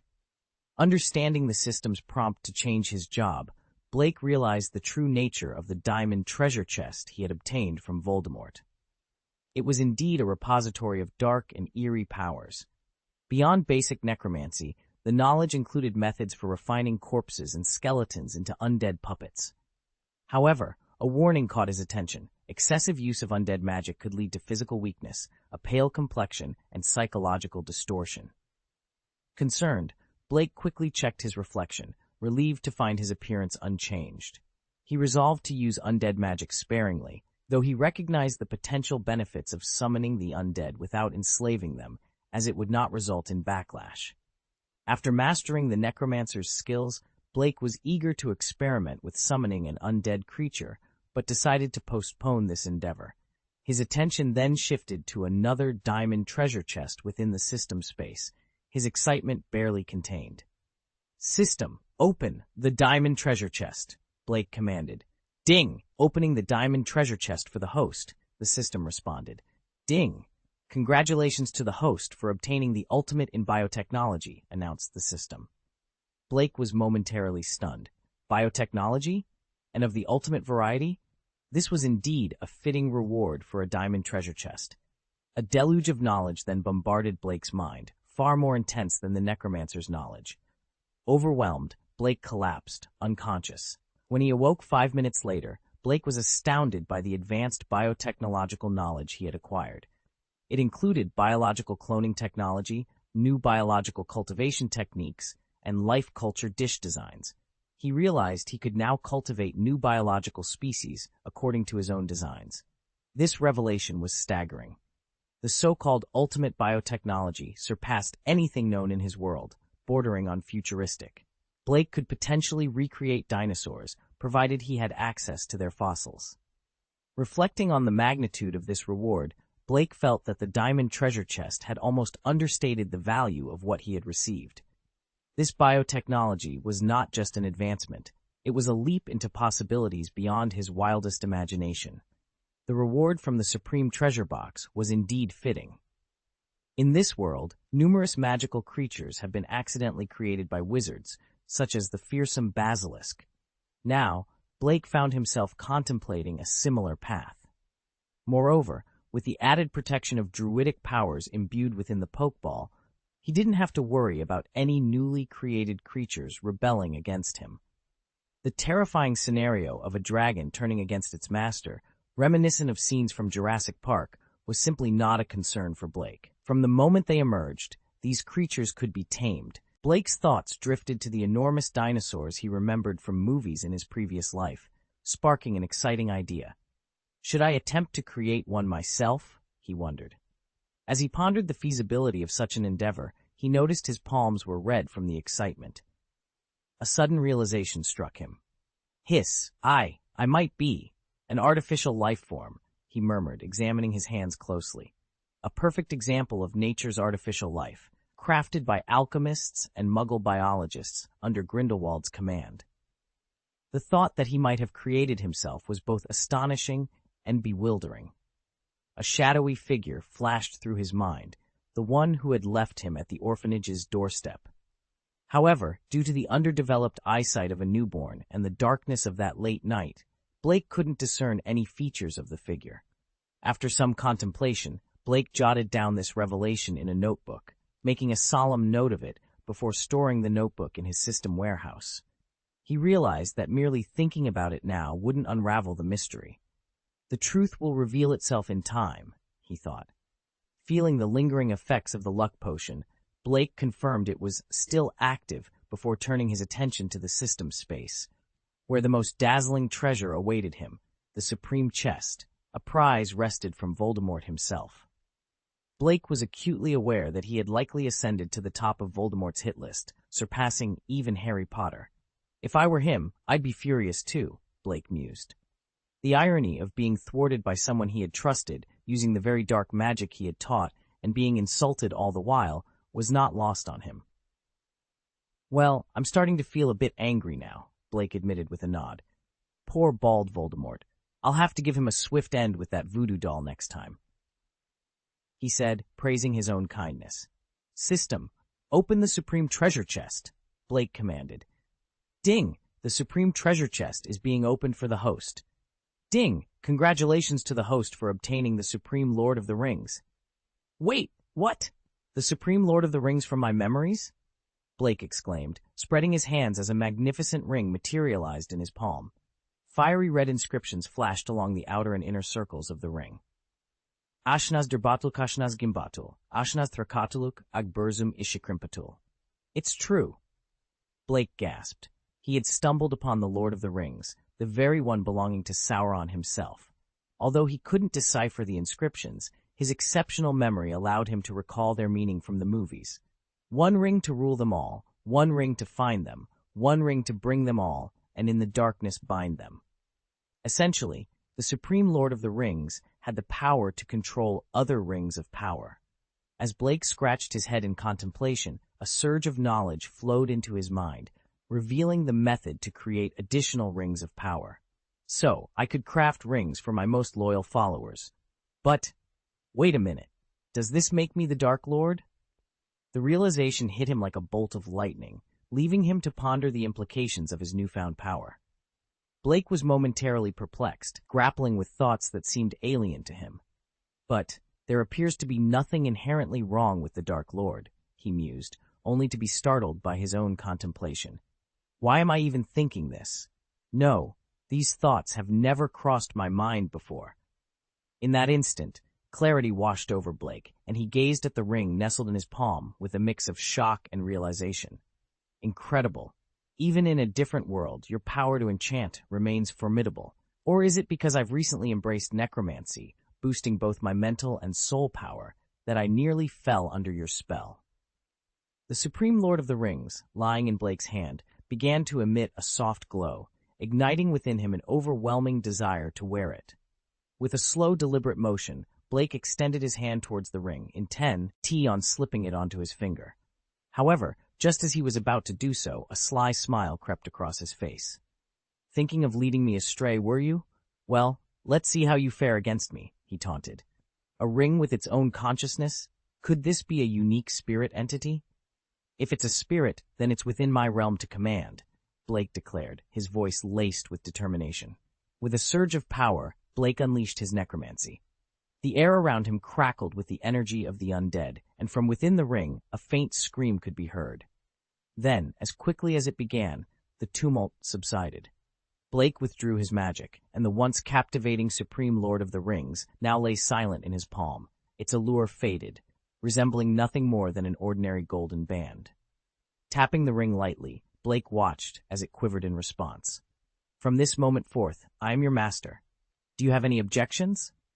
He asked authoritatively. The ring's silence was answer enough. Very well, Blake said with satisfaction, picking up the one ring.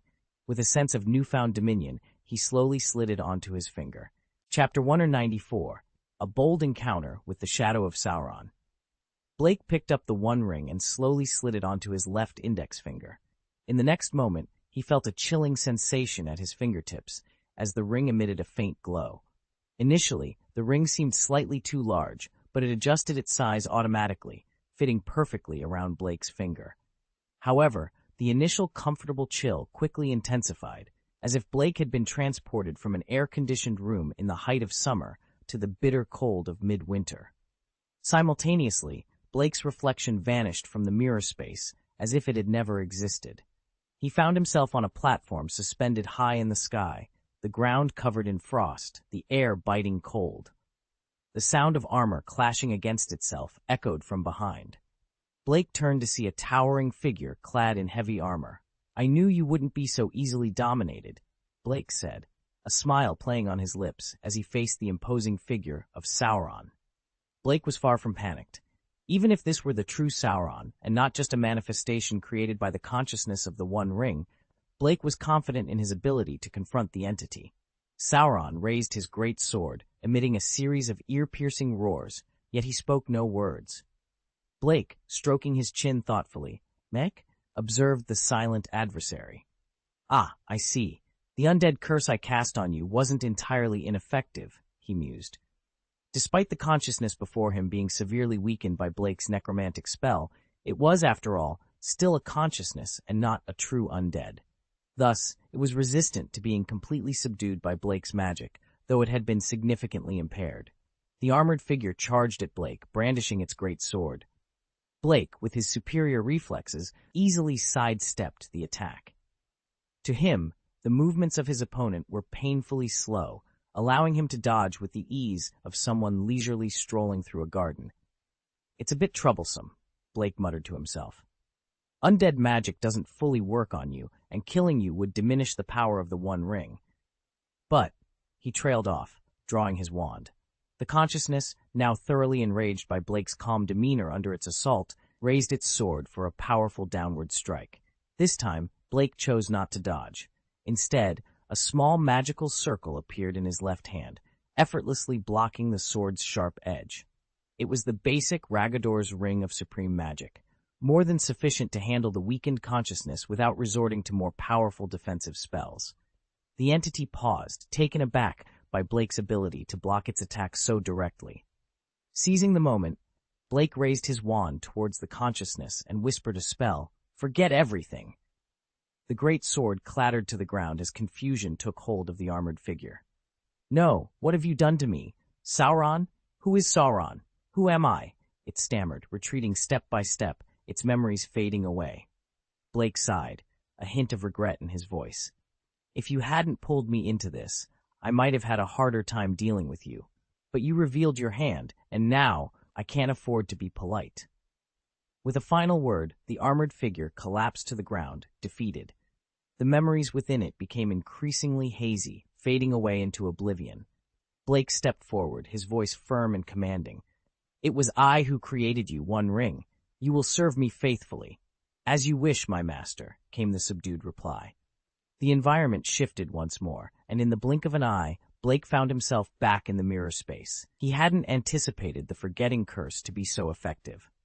At that moment, the Supreme Lord of the Rings, having been thoroughly brainwashed by Blake, acknowledged him as its true master.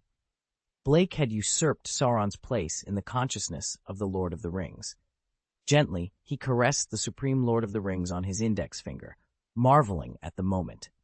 Only now did he have the opportunity to explore the ring's capabilities.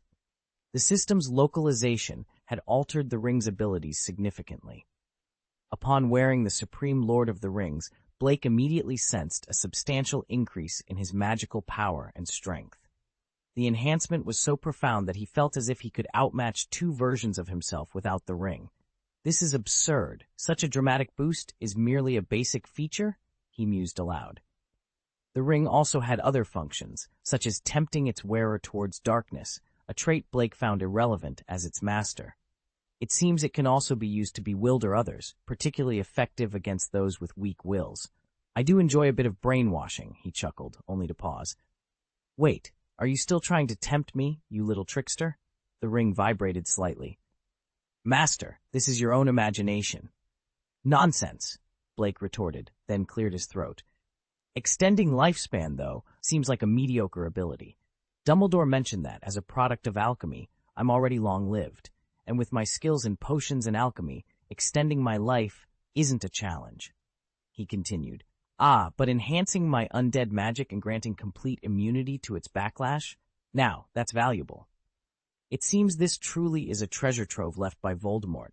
Each item darker and more potent than the last, yet they complement each other perfectly. Blake discovered the ring could also enhance his senses and skills, making his spells more potent. Not bad at all, he concluded. Time seemed to stand still in the mirror space, but eventually Blake stepped back into reality, feeling invigorated by his newfound powers. The treasure chests had yielded a significant boost to his abilities, making future endeavors less daunting. Feeling refreshed, Blake decided it was time for a small celebration. As he approached the door, the ring's enhancement of his hearing picked up Nagini's soft breathing from the next room. He sighed, reflecting on the solitude of his existence. Having Nagini and my son does make it less lonely. It's hard to imagine how Dumbledore managed all these years alone. A sudden realization struck him. He knew exactly whom he should summon using necromancy. P.S. Due to recent unfortunate events in the author's family, updates have been delayed. I apologize for this, and will strive to return to regular updates as soon as possible. Chapter 195, Spiritualism, Tariana Dumbledore. Blake's heart raced with excitement. Acting on impulse was part of his nature, and right now he was brimming with energy, with no desire to rest. He opened the door and made his way to the kitchen, his mind set on a complex and ambitious task. Spiritualism was no mere spell. It required opening a gateway between the world of the living and the realm of the dead, and then summoning the correct spirit from among the countless souls that dwelled there. Even for Blake, a necromancer of the highest caliber, this was no small feat and necessitated some preparation. The first requirement was a sacrifice, a dead body. The quality of the sacrifice could mitigate the backlash of the ritual. However, for an undead mage of Blake's expertise, the sacrifice didn't necessarily have to be human. Thanks to the Supreme Lord of the Rings he possessed, Blake could avoid the backlash without a sacrifice. Yet, performing the ritual without an offering would significantly reduce its accuracy. To ensure he summoned the correct spirit, Blake decided to proceed with a sacrifice. Before long, Blake had a cleaned chicken in his hands, originally intended for the next day's meal. However, he had to repurpose it for his ritual. He placed the chicken on the table and began searching the house for other necessary items. Real candles, not magically conjured ones, a rope, and a large sheet of white paper. Fortunately, these items were easily found, though his search was not without noise. As he located the rope, the sound of Nagini opening the door reached his ears. Nagini, possessing the keen senses of Orochi, had heard the commotion. Blake, using his legilimency, overheard Nagini's thoughts. Why is Blake up so late? Is he too scared to sleep alone? It's normal for a young boy to feel that way. Maybe I should keep him company. Perhaps I could even ask for a, no, what am I thinking? I'm cured. I shouldn't have such thoughts. Blake was taken aback. Nagini saw him as a mere child, afraid of the dark. He couldn't believe it. Back in the orphanage, he would often sneak into the woods to practice magic late at night. Fear was foreign to him, and the thought of a massage? That was unexpected. Ahem. Nagini, why are you still awake? Blake asked, feigning calm. I heard you moving around. Can't you sleep?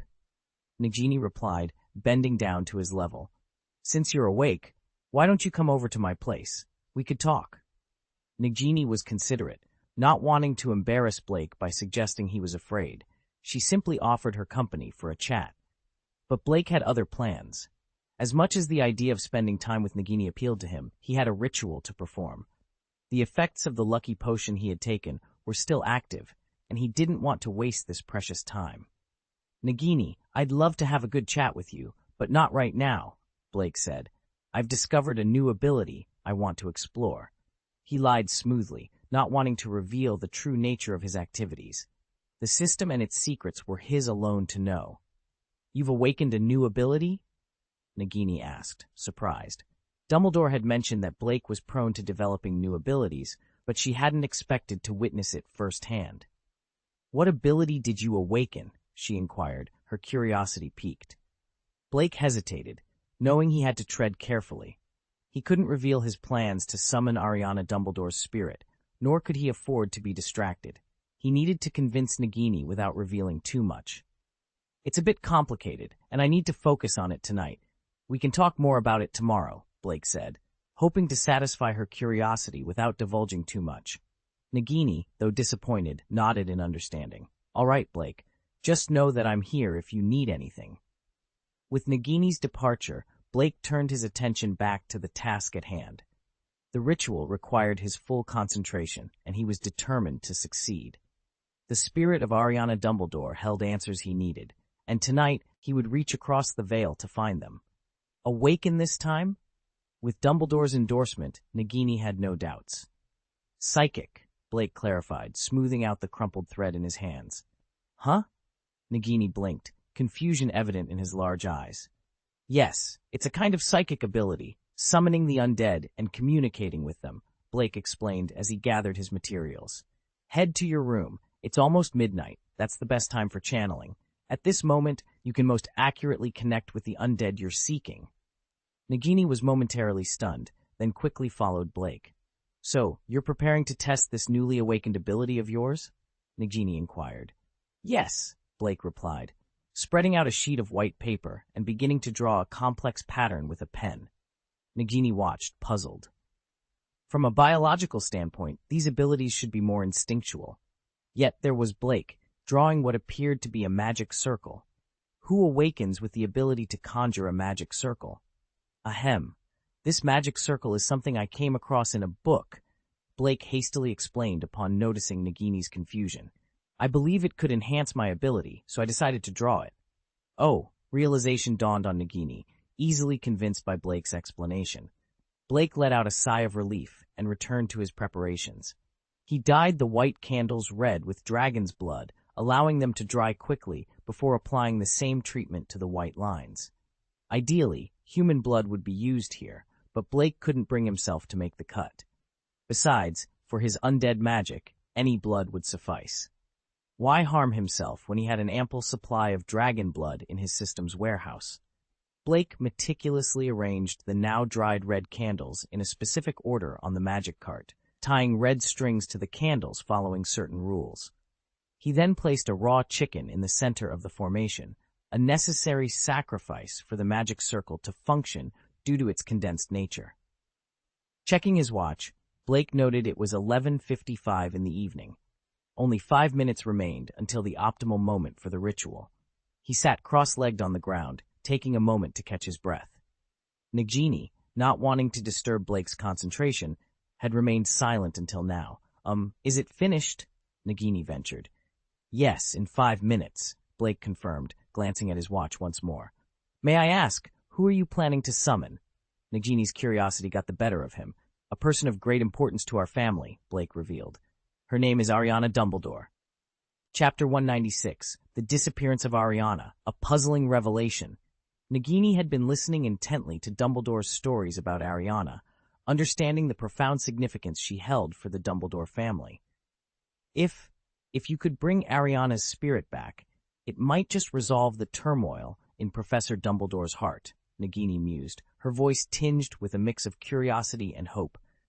She was intrigued by the concept of spirit summoning, a magic she had never witnessed, and was equally eager to see if this could heal the rift within the Dumbledore family. "That's precisely my thought," Blake agreed, though he left unsaid his deeper motive. He imagined the profound impact summoning Ariana's spirit could have on Dumbledore, potentially unsettling him. This act, serving dual purposes, was a testament to Blake's thoughtful nature. As their conversation drew to a close, Nagini noted that it was time to begin. "Indeed.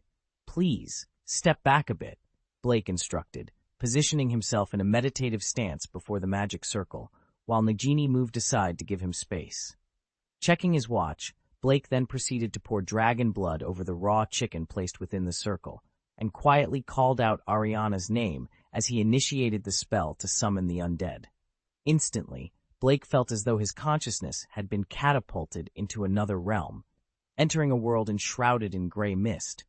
This realm felt foreign, with the air thick and visibility nearly non-existent. "Is this the realm of the dead?" he wondered, recalling necromantic lore that suggested the living could not perceive this world as it truly was, likely due to the pervasive fog. Determined, Blake focused on summoning Ariana. "Ariana Dumbledore," he whispered, confident in his abilities granted by the system. Yet as time passed, no sign of Ariana's presence emerged, leaving Blake puzzled and concerned. Could it be that the duel that took her life also destroyed her soul? He pondered, though he knew such a fate was unlikely even for victims of the deadliest curses. As Blake stood contemplating, shadowy figures began to gather around him, their numbers growing and their whispers merging into a cacophony, muffled as if by a barrier. Despite the growing crowd, Ariana was nowhere to be seen. In a moment of inspiration, Blake shifted his focus, calling out for Lily Potter instead. To his astonishment, one figure suddenly shone with a golden light, standing out amidst the darkness like a beacon. The figure, a beautiful woman with red hair and green eyes, approached him, the gray mist dissipating in her luminance. "Why can I summon Lily, but not Ariana? What does this mean?" Blake pondered, his thoughts interrupted as the light around Lily vanished, and she once again became indistinguishable from the other shadowy figures. Before he could further reflect on this anomaly, Blake felt a force pulling him back to his body, leaving the mysteries of the spirit world behind. In the blink of an eye, Blake found himself back in his room, his gaze immediately drawn to the magic circle. The raw chicken that had been used as a sacrifice was now nothing more than a few rotten bones, and the surrounding red candles had burned down to their stubs. The intricate lines of the magic circle had blurred, and the threads that had been dyed red had reverted to their original color. Checking his watch, Blake was astonished to realize that less than half a minute had passed. "Nagini, what just happened?" Blake asked, turning to his companion. Nagini, still fixated on the magic circle with a look of disbelief, admitted, "After you sat down, a puff of gray smoke suddenly enveloped you and the entire magic circle. When the smoke cleared, everything looked like this." Where's Ariana? Could it be? Was she summoned, but I can't see her?" Blake pondered aloud, shaking his head in confusion. "I failed, but it doesn't seem to be a complete failure." He observed the few chicken bones left within the circle, contemplating the connection between the sacrifice's quality, why, and his duration in the world of the dead. Although Blake possessed the unique ability to enter the world of the dead without any sacrifices, this experiment had relied on the chicken. Given the raw chicken's limited capacity to sustain a presence in the world of the dead, Blake's prolonged stay was a testament to his advanced skills in undead magic. The abrupt end to his journey was simply because the battery of his ritual, the chicken, had been completely consumed. Reflecting on the experiment, Blake concluded that sacrifices were essential for entering the world of the dead, as they attracted the undead and made navigation among them less cumbersome. The conversation then circled back to Ariana. "The fact that Lily appeared proves that my psychic ability is genuine. If the chicken hadn't been consumed, I'm confident Lily could have been summoned." "But Ariana, she just doesn't appear," Blake mused. Nagini, hesitant, suggested, "Then, do you want to try again? Maybe it was just a lack of experience the first time, but next time it might work." Blake offered a wry smile in response. "It likely has nothing to do with experience. Besides, I don't see the point in trying again because, when I was in the world of the dead, I couldn't find Ariana's ghost." Nagini's surprise was evident. "Can't find her? How is that possible?" "Then, do you want to try to find someone else? To see if your ability isn't fully developed yet?" she proposed. "It's not about my ability. When I changed the person I was summoning, that individual appeared promptly. If the offerings hadn't been exhausted, I could have definitely summoned her," Blake explained. "In other words, Ariana's spirit isn't in the world of the dead," Nagini concluded. "That's correct," Blake confirmed. "As far as I'm concerned, there are only 3 possibilities for this scenario. The first is that Ariana's soul was obliterated at the time of her death. It would no longer exist in this world or the world of the dead, making it impossible for me to summon her. This would be the most devastating possibility. However, I find it unlikely. According to Professor Dumbledore, during the confrontation that led to her death, only the killing curse was lethal. I believe Ariana died from the death curse, and as far as I know, The souls of those who die from the death curse are not obliterated, Blake reasoned. Nagini nodded, absorbing the information, then asked, "What about the second possibility?" Blake continued, "The second possibility is that after Ariana's death, her soul did not proceed to the world of the dead." "Have you ever seen those ghosts at Hogwarts?" Blake asked, referring to the spectral inhabitants of the school. "They fall into that category. Although they are dead, they linger in the world due to certain obsessions, unable to move on. But I think the likelihood of Ariana becoming a ghost is lower than the first possibility," he continued thoughtfully. "If she had become a ghost, she would most likely haunt Godric's Hollow, or worse, appear beside her relatives, such as at Hogwarts, where Professor Dumbledore is. But there has been no sign of her for many years." Nagini nodded in agreement. Yes, if she had become a ghost, the person she would be most concerned about should be her family. It's puzzling that she hasn't been seen for so many years. After a moment of contemplation, Nagini inquired, "What about the third possibility?" Blake's eyes sparkled with a mixture of hope and incredulity. "The third possibility is the one I most hope is true, yet it's also the most unbelievable. That is, Ariana might not be dead." Nagini couldn't hide her surprise. "But that seems impossible. Dumbledore would have confirmed her death." Blake sighed, the weight of their speculation evident in his voice. "I agree, it sounds absurd, but if we eliminate all the more likely options, whatever remains, no matter how improbable, must be considered. Consider this. Dumbledore and the others were still quite young and not as skilled as they are now. It's possible they overlooked something crucial." Nagini frowned, the implications of Blake's theory troubling her. "But if Ariana isn't dead, where has she been all these years?" Blake scratched his head, equally puzzled. "That I don't know. It feels like we're surrounded by mysteries, much like my own life story. It's as if there's an invisible net ensnaring everyone in this world. But now, we've only managed to lift a corner of the veil shrouding these mysteries." Chapter 197. A Visit to France and Unexpected Revelations. "Don't fret, Nagini. I've had a suspicion," Blake said as he waved his wand, erasing all traces before him. He pondered over the blueprint of the Eye of Agamotto that Nico Flamel was developing. It seemed likely that the recent changes were tied to the Eye of Agamotto. "Are we not trying anymore?" Nagini asked, noticing Blake closing up the stall. "These attempts are futile. Thus, cleaning up is inconsequential," Blake explained, noticing Nagini's puzzled expression. "Do you wish for me to summon someone on your behalf?" "I'm capable of managing quite well. Besides, we still have plenty of materials," Blake said, conjuring a new candle with a flick of his hand. Nagini appeared surprised, as if Blake had read her mind. After a brief silence, she declined. "No, Blake, let the past remain in the past, along with its people. I have no regrets now." Blake stored the candle away. "I'll respect your wishes. Should you desire to reconnect with someone from your past, I'm here to assist." Nagini shook her head, offering a smile. "I've been reborn. The Nagini who once endured countless misfortunes can now fade away." "All right," Blake responded cheerfully, then added, "Ahem, Nagini, you seem a bit weary lately." "No, not at all," Nagini replied, puzzled. As a serpent transformed into human form, she hadn't engaged in any strenuous battles. How could she be tired? Blake smiled. "Your daily activities must be exhausting. You might not notice it, but it's there. Do you recall the massage technique I showed you? It wasn't specifically designed for souls."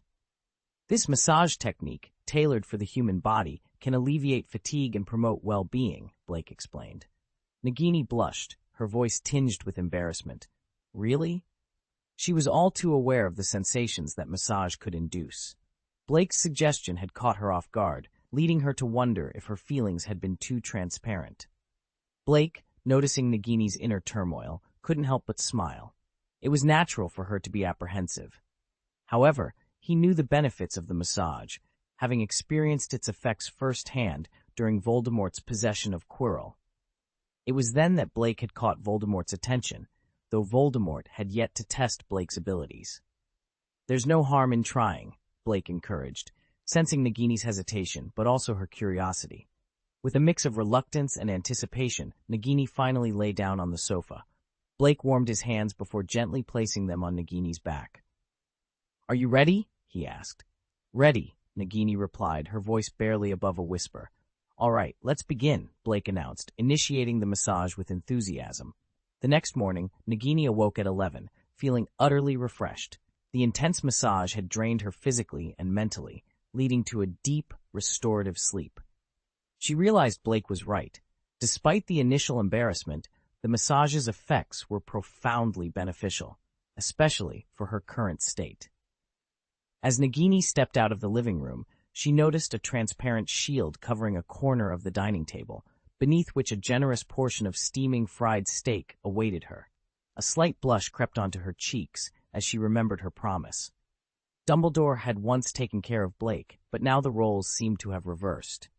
Amidst Nagini's moment of reflection, a loud engine roar disrupted the quiet outside the house.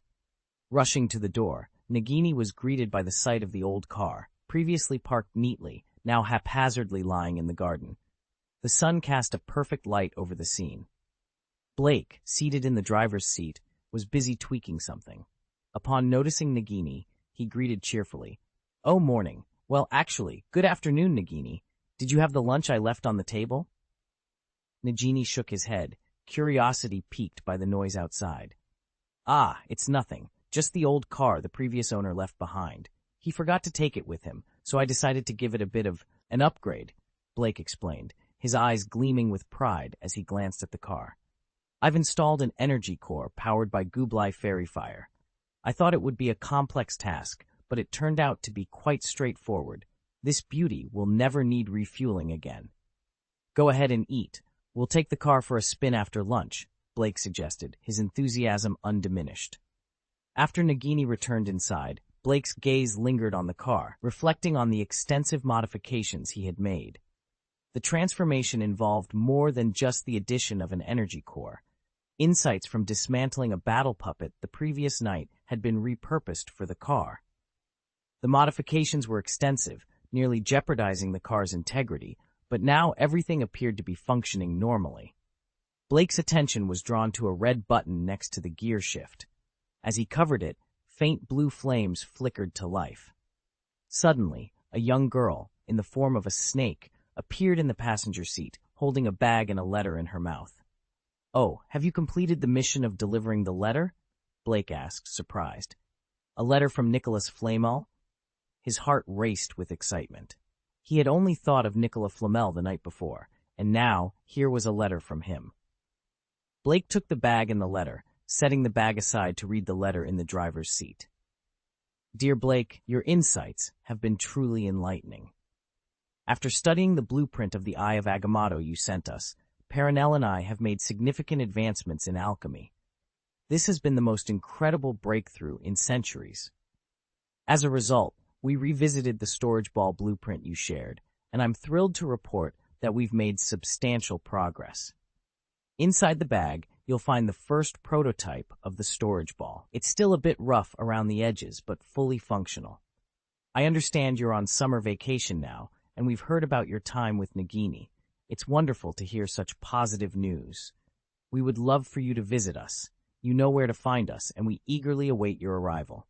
Warm regards, Nicholas and Perenelle." Blake was in awe as he retrieved the storage ball from the bag.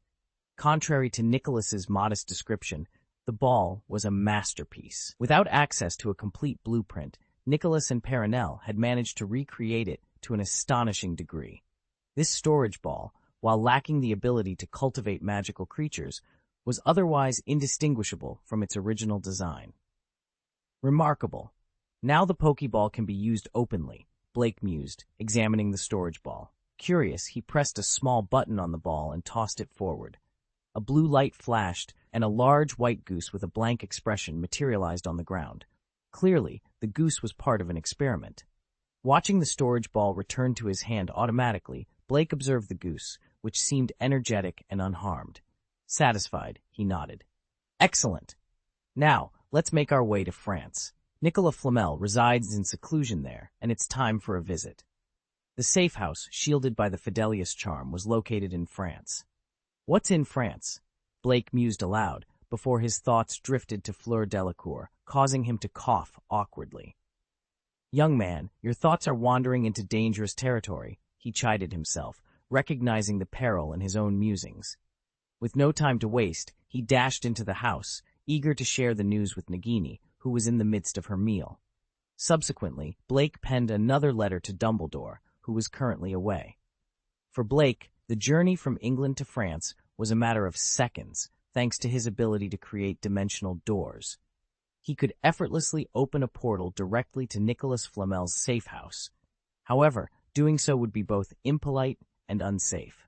More importantly, Blake was keen on having a bit of an adventure first. Thus, he planned to teleport to France, enjoy a leisurely drive around the country, and then, at the designated time, use the dimensional door from within the mirror space to arrive directly in Nicholas Flamel's garden.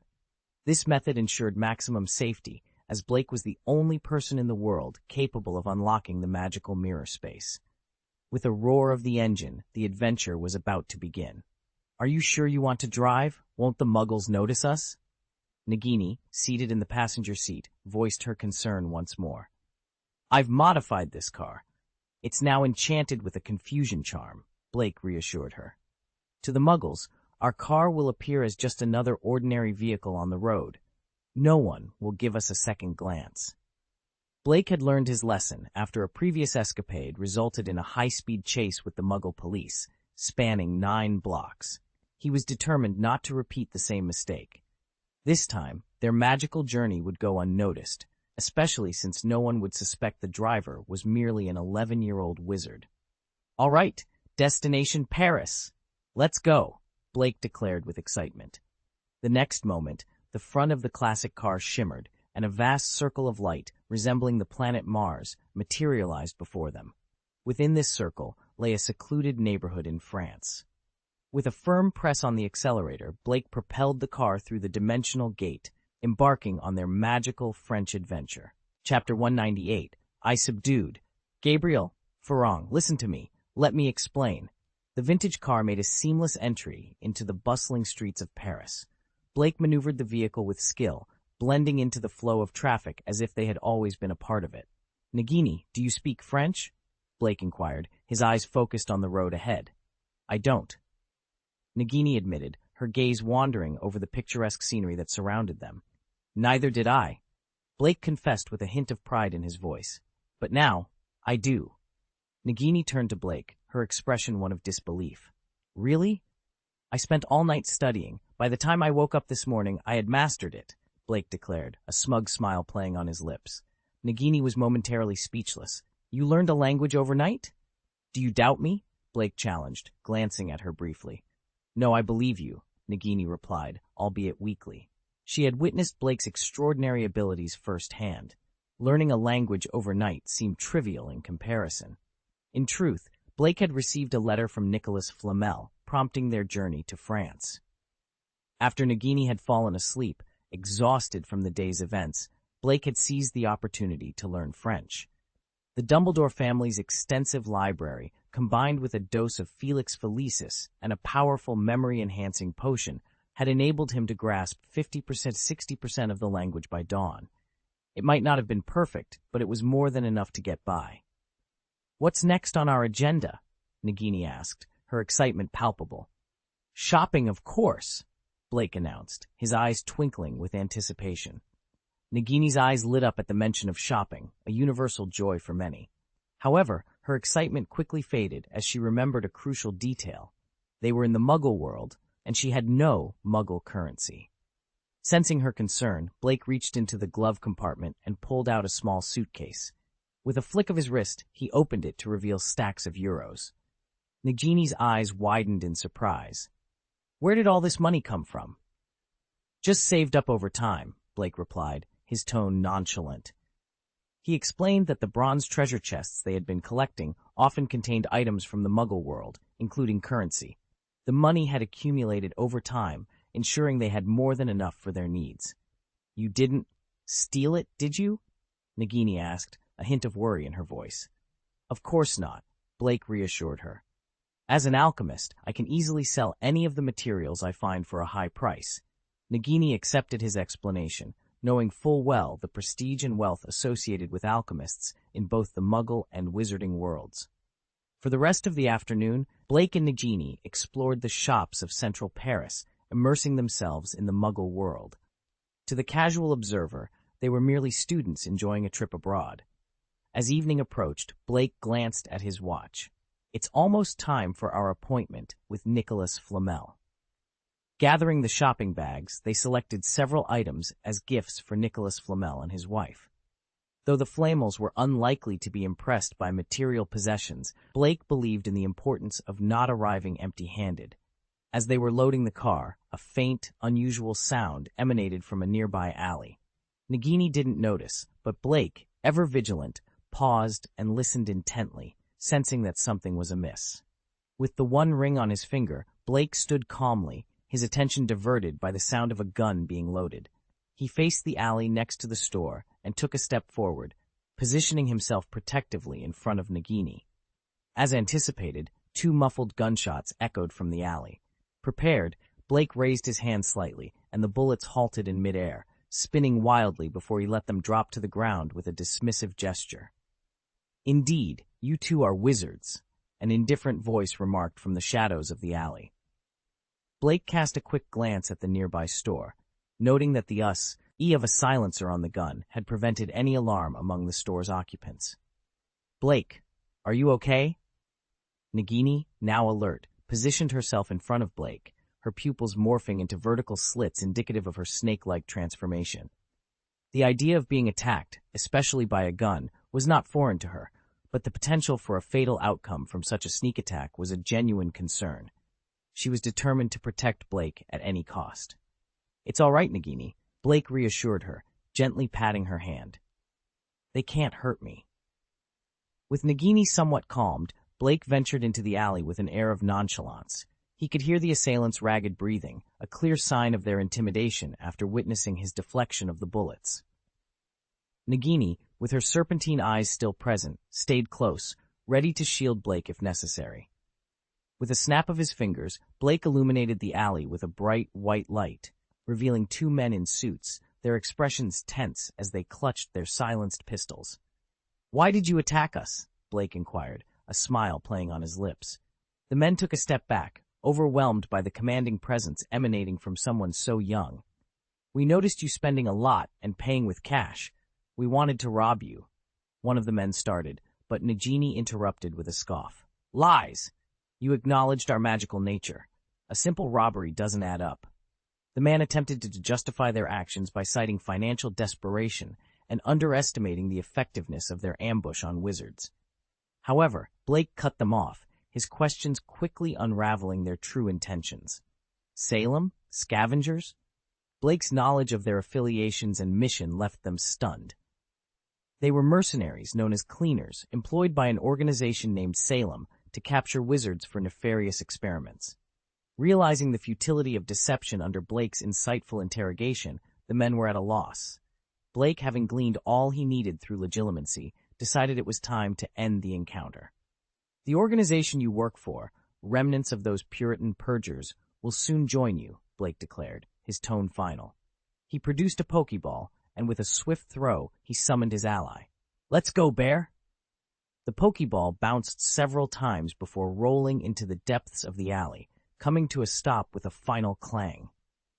A cool breeze swept through, carrying with it an air of embarrassment from Blake. It had been ages since he last engaged in a battle using a Pokeball, and in his haste he had selected the wrong one, an empty Pokeball designed specifically for fantastic beasts, rendering it useless against the 2 men confronting him. Blake had thrown the Pokeball with such speed that the men, caught off guard, braced themselves for the worst, expecting some form of vicious magical attack. Wizards were known for their arsenal of peculiar items, after all. However, as seconds ticked by with no ensuing disaster, confusion took hold. "Huh? Is this boy just bluffing?" one man speculated, concluding that the real threat must have been the woman who acted earlier. Seizing what they believed to be an opportune moment, the men readied their guns, aiming at Blake and the woman. But as they attempted to fire, the cold metal of their guns morphed into something entirely unexpected. Slippery snakes writhed in their hands, causing them to yelp in shock. Dropping the transformed firearms, They looked up just in time to witness Blake effortlessly drawing an AK-47 from the seemingly bottomless pocket of his levitation cloak. The disbelief was palpable. "No! How could a wizard have a gun?" they exclaimed, moments before Blake neutralized the threat they posed. After the confrontation, Blake casually blew away the blue smoke from the AK-47's muzzle, pondering aloud why wizards couldn't adapt to using guns in these changing times. He then stowed the weapon back into his cloak. Nagini, having been a snake for decades and thus desensitized to the act of killing, promptly used a vanishing spell to dispose of the bodies and a cleaning spell to erase any trace of blood from the scene, all without a word of protest. It was, after all, a matter of self-defense. Meanwhile, Blake's attention returned to the matter of his misplaced Pokeball. It puzzled him that it hadn't returned immediately after being thrown, as was typical. Upon locating it behind a dumpster, he noticed it behaving oddly, still bouncing and emitting streamers of light. Broken? How is that possible? He wondered, given that it was supposed to be a fully functional Pokeball. To his astonishment, upon retrieving and examining the Pokeball, he discovered it was no longer empty.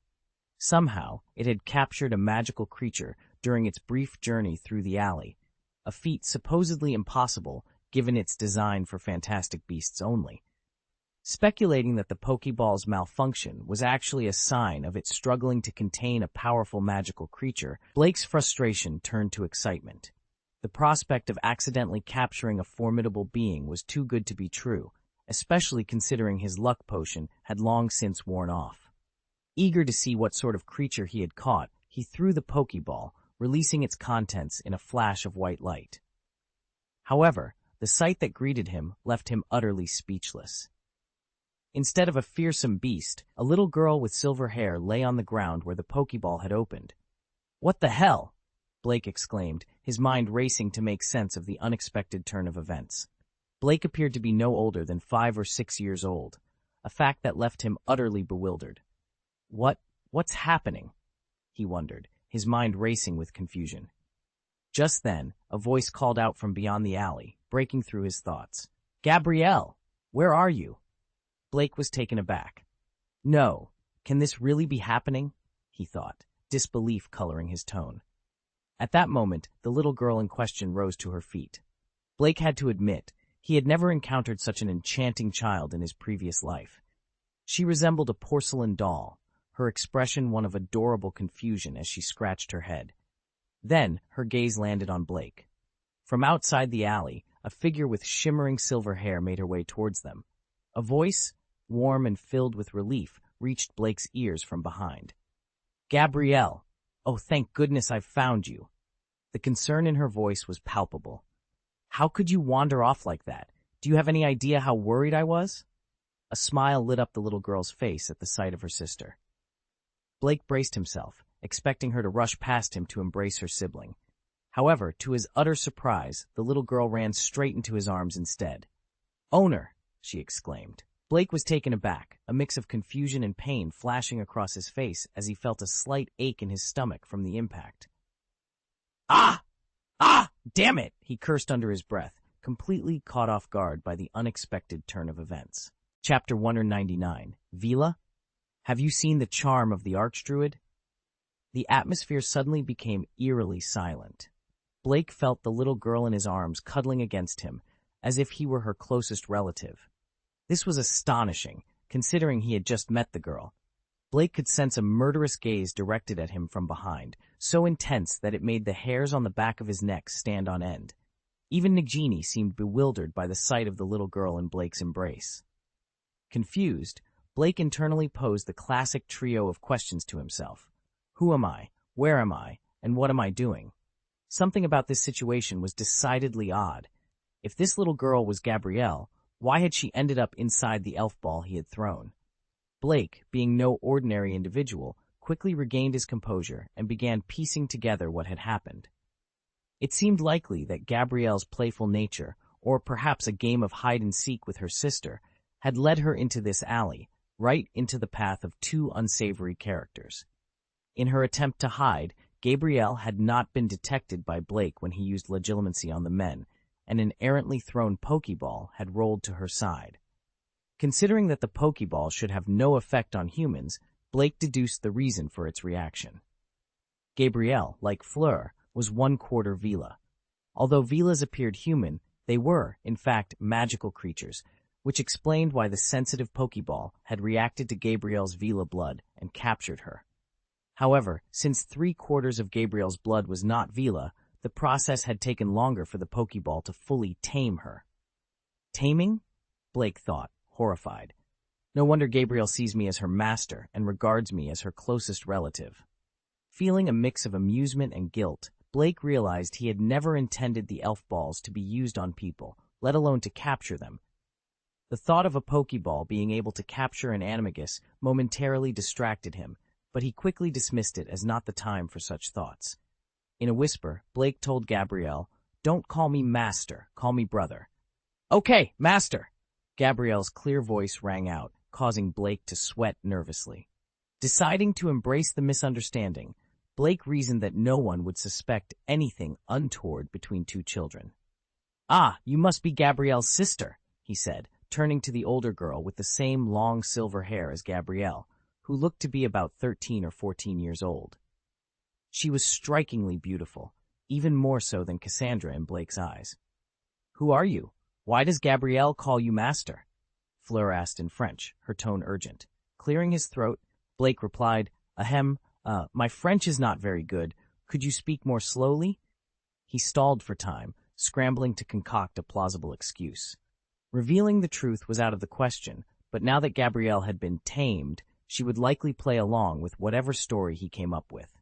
With one hand still holding an empty Pokeball behind his back, Blake thought, "You can deceive, but you can't lie." The idea of tricking both sisters was tempting, and he couldn't help but wonder if he was developing devilish tendencies. "I'm asking you," Fleur pressed, "why did Gabrielle call you master? What's your relationship with her?" This time, Fleur posed the question in English. Blake's mind raced with thoughts as he employed legilimency. How could Gabrielle be so close to a boy? This is almost impossible. She's never this close to me. Could this boy be a bad influence, intending to deceive Gabrielle? But this boy looks to be only 11 or 12 years old. No, I must get to the bottom of this. Perhaps he or the woman with him used some kind of magic, like the Imperious Curse? Fleur eyed Nagini with suspicion, her gaze also briefly noting the wand in Nagini's hand that hadn't been put away. "Oh, so you can speak English. That's wonderful," Blake responded with a smile. "We're tourists from England. We happened upon Gabrielle here, all alone and aunt, decrying by the side of the road. It was heartbreaking. So to cheer her up, we spent some time with her. I was just about to contact the Muggle police when you arrived." Through his mind-reading abilities, Blake understood that Fleur had been searching for Gabrielle for over an hour. Given that Gabrielle hadn't revealed their acquaintance, Blake's explanation seemed entirely plausible. Indeed, Nagini found it odd to fabricate a story to Blake, but didn't contradict it. Fleur, observing the genuine smile on Blake's face, felt a sense of warmth and was inclined to believe him, at least partially. "But why does she call you master and seem so attached to you?" Fleur revisited the question Blake had previously sidestepped, though her tone was now much softer. Blake felt cornered. How was he to explain this? "I honestly don't know. We just met for the first time today. Gabrielle has taken a liking to me, and I can't explain why. She insists on calling me master despite my corrections." "It's quite baffling," Blake admitted, deciding to play it off casually. After all, it was Gabrielle who had chosen to call him master without any prompting from him. However, Blake's hand involuntarily clenched the Pokeball hidden behind his back. "Gabrielle, come here," Fleur called to her sister, who responded by pouting and snuggling closer to Blake, much to his bewilderment and Fleur's frustration. The usually obedient Gabrielle was now openly defying her sister. "Ding! Hostility detected! Ding! Congratulations to the host for obtaining a silver treasure chest," Blake announced awkwardly, trying to defuse the situation. "Come on, Gabrielle. It's time to go back with your sister." Gabrielle, hearing Blake's gentle command, reluctantly began to walk towards Fleur, though not without looking back several times. Fleur's gaze hardened as she looked at Blake, puzzled and slightly envious of the bond that had formed between him and her sister in such a short time. "Ding!" Jealousy detected. Ding! Congratulations to the host for obtaining a golden treasure chest. Blake couldn't help but feel a bit smug. I must have a natural charm for Gabriel to be so drawn to me. Can you really blame me? Despite Blake's somewhat conceited thoughts, Fleur had no real grounds to be upset with him. It wasn't fair to blame someone for her sister's affection. However, a sudden thought struck Fleur, prompting her to kneel down and ask Gabriel, "Did he give you anything to eat or drink?" Blake's expression twitched in annoyance upon hearing this. She suspects I used a love potion? Unbelievable. Who would give a love potion to a little girl? Are you out of your mind? Or just accept the sisters directly? Fleur exclaimed, her voice laced with disbelief and concern. No, my brother didn't give Gabrielle anything to eat or drink, Gabrielle answered earnestly. Indeed, Blake hadn't given her anything just now, so her statement was truthful. Fleur had watched Gabrielle grow up and knew her well enough to trust her word. Ultimately, she had to accept that her sister's affection for the boy was genuine and one-sided. Turning her gaze back to Blake, Fleur found herself unexpectedly drawn to him. Despite herself, she felt a sense of warmth and familiarity around him, even harboring a ridiculous urge to get closer. This reaction puzzled Fleur greatly. What Fleur didn't realize was that Blake, with his druidic abilities, had a natural charm that affected magical creatures and those with magical bloodlines. Previously, Blake had used his druid magic to tame magical animals without the need for something like Pokeballs. And since Fleur possessed a quarter Vila bloodline, she was inadvertently influenced by Blake's aura just as strongly. This explained why, upon seeing Blake, she felt an inexplicable friendliness towards him. "Brother, would you like to come to my house as a guest?" Gabrielle's clear voice broke the silence. "Ahem, no need. We have other matters to attend to," Blake declined politely. He was in a rush to meet with Nicholas Flamel, and considering Fleur's unexpected reaction, he could only imagine the chaos if Gabrielle's father saw his daughter so attached to someone else. It was best not to visit. "In the future, you must listen to your sister and stop wandering off," Blake advised Gabrielle, who nodded in agreement. "Yes, Lord. Brother," Gabrielle corrected herself quickly. Blake noticed Fleur's expression darken slightly. My name is Fleur Delacour. What are your names?" "My name is Blake Green. You can call me Blake," he introduced himself. "And I'm Nagini." "I'm part of Blake's family," Nagini added, her tone warm. Fleur silently committed their names to memory. "Then, goodbye," she said, a hint of reluctance in her voice. "There will be a chance to meet again in the future," Fleur added, pulling Gabrielle along as they turned to leave the alley. Despite herself, Fleur felt a pang of reluctance at parting and found herself looking forward to their next meeting. Gabrielle, walking beside her sister, turned his head and waved at Blake, his gesture filled with reluctance. What's going on here?" Nagini asked, her confusion evident. From start to finish, she had been perplexed by the events, especially Gabrielle's reference to Blake as master. She suspected that Blake's mysterious metal ball was at the heart of the matter, recalling how she, too, had been contained within one when she was a large snake. Blake rubbed his nose, watching as Fleur and Gabrielle disappeared at the end of the alley. "Hey, this matter is a long story," he said, hinting at the complexity of the situation. Chapter 200. Don't press that red button. "This is a Pokeball," Blake explained, holding the spherical device in his hand. "It can forcibly capture magical creatures, though it has no effect on humans by themselves." However, he paused, recalling the two sisters they had encountered earlier. "Judging by their appearance, which is far more enchanting than that of ordinary humans, I suspect they have Vila blood in them. That's why the Pokeball had an effect on Sheely. Please forgive me. I used it on you as well." Nagini shook his head, dismissing the need for apologies. "No need for apologies, Blake. I was a vicious snake back then. If you hadn't done what you did, I wouldn't be where I am now. You gave me the chance to be human again, to discern between good and evil. However, your Pokeball seems to be more advanced than Mr. Nicholas Flamel's storage ball. Didn't you mention that the storage ball was a recent creation by Nicholas Flamel?" Blake didn't shy away from the truth. "Actually, I stumbled upon the blueprint for this Pokeball by accident. It's quite a sophisticated design. The Flamels have reached a point where they feel they've lived enough and are waiting quietly for death. But I, perhaps selfishly, wanted to learn more about alchemy from them. So I gave them half of the blueprint to study, hoping it would give them something to focus on and keep them from thinking about death. I know it's selfish, but I must ask you not to tell the Flamels about the Pokeball or its complete blueprint. Nagini quickly covered his mouth, promising, I won't say a word, don't worry. Nicholas Flamel also helped me with my curse. Although he couldn't cure me, I'm still very grateful. I don't want him to die either. Besides, in this world, my enemies are becoming fewer. After their conversation, Blake and Nagini returned to the car and drove directly into the mirror space. Soon after, they opened a dimensional door within the mirror space, leading straight to an open area in the secret garden of Nicholas Flamel's estate.